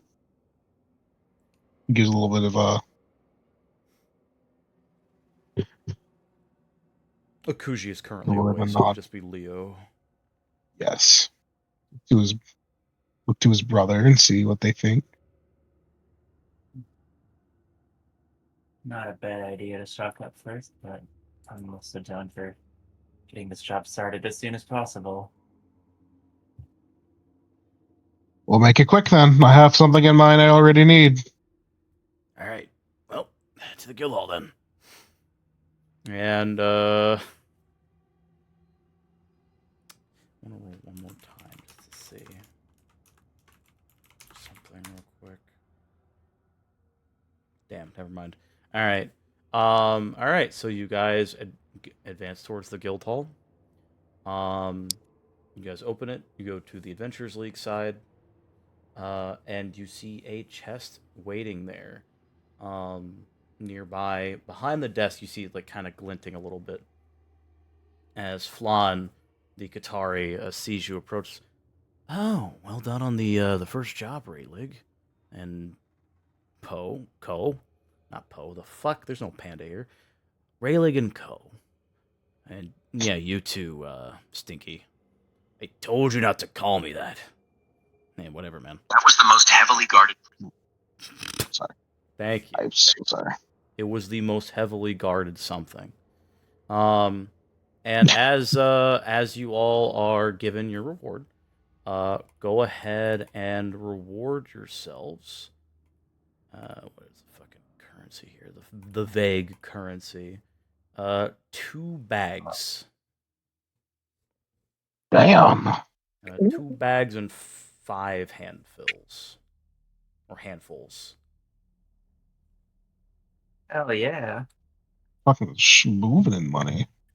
Making that bag. Literally So- got the bag. So the way that the currency works is that it's the same thing as D&D, but it's just one currency. So instead of like copper, electrum, silver, gold, platinum, etc., it's just going to be crowns, which is the national currency of Rasdanya. But specifically, in this case, for the way that Daggerheart currency works, is that they're divided up into essentially like tiers of how much gold you have. So you have coins, which are singles. You have a handful of coins, which is like a couple of coins. You have a bag, which is essentially like 100, and then a chest.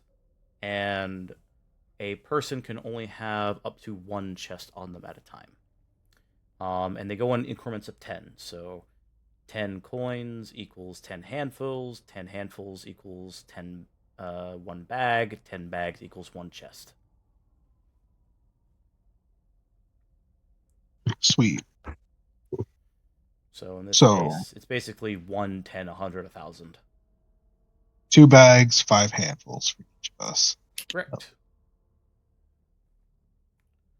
I didn't know if you were going to be Cash. back early, so I added the currency to your player sheet, Akuji. You now have Oh, thank you. 2 bags of coins and a total of 6 handfuls. Okay, cool. Thank you. Yep. As I was just explaining, tier-wise, actually, I'll explain it after session. So as you get your money,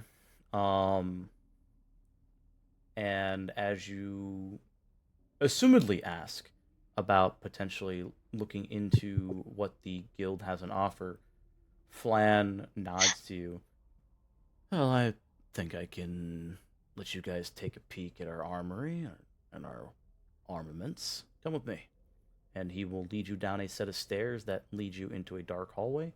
And you see that in this dark corridor, there's a couple of torches that are lit that are blue. This is a privilege that only guild members get to experience, so consider yourself lucky. He's like rolling his eyes as if like it's a scripted thing he has to say. As he opens the iron gate that leads it there, and as you enter the room, that is where we're going to end the session. Sweet. Ooh. All right, so yeah, that's pretty much it. I'm not sure if that was the creator, but I think someone came in to the chat and thanked us for using Foundryborn, which I think is the Daggerheart module for Foundry. I'm not Holy- sure. But yeah, it was pretty cool. So You're pretty cool. Okay, I'll stop. No, I mostly stream Awesome. space games and Daggerheart. Cosmo doesn't say much else about it. It's I don't pretty cool. cool. Antisocial. Really cool. All right. Well, thank you guys for watching. We will be here next Monday. Have a wonderful, wonderful evening. Yeah. Bye, guys. Later, guys. See you next week.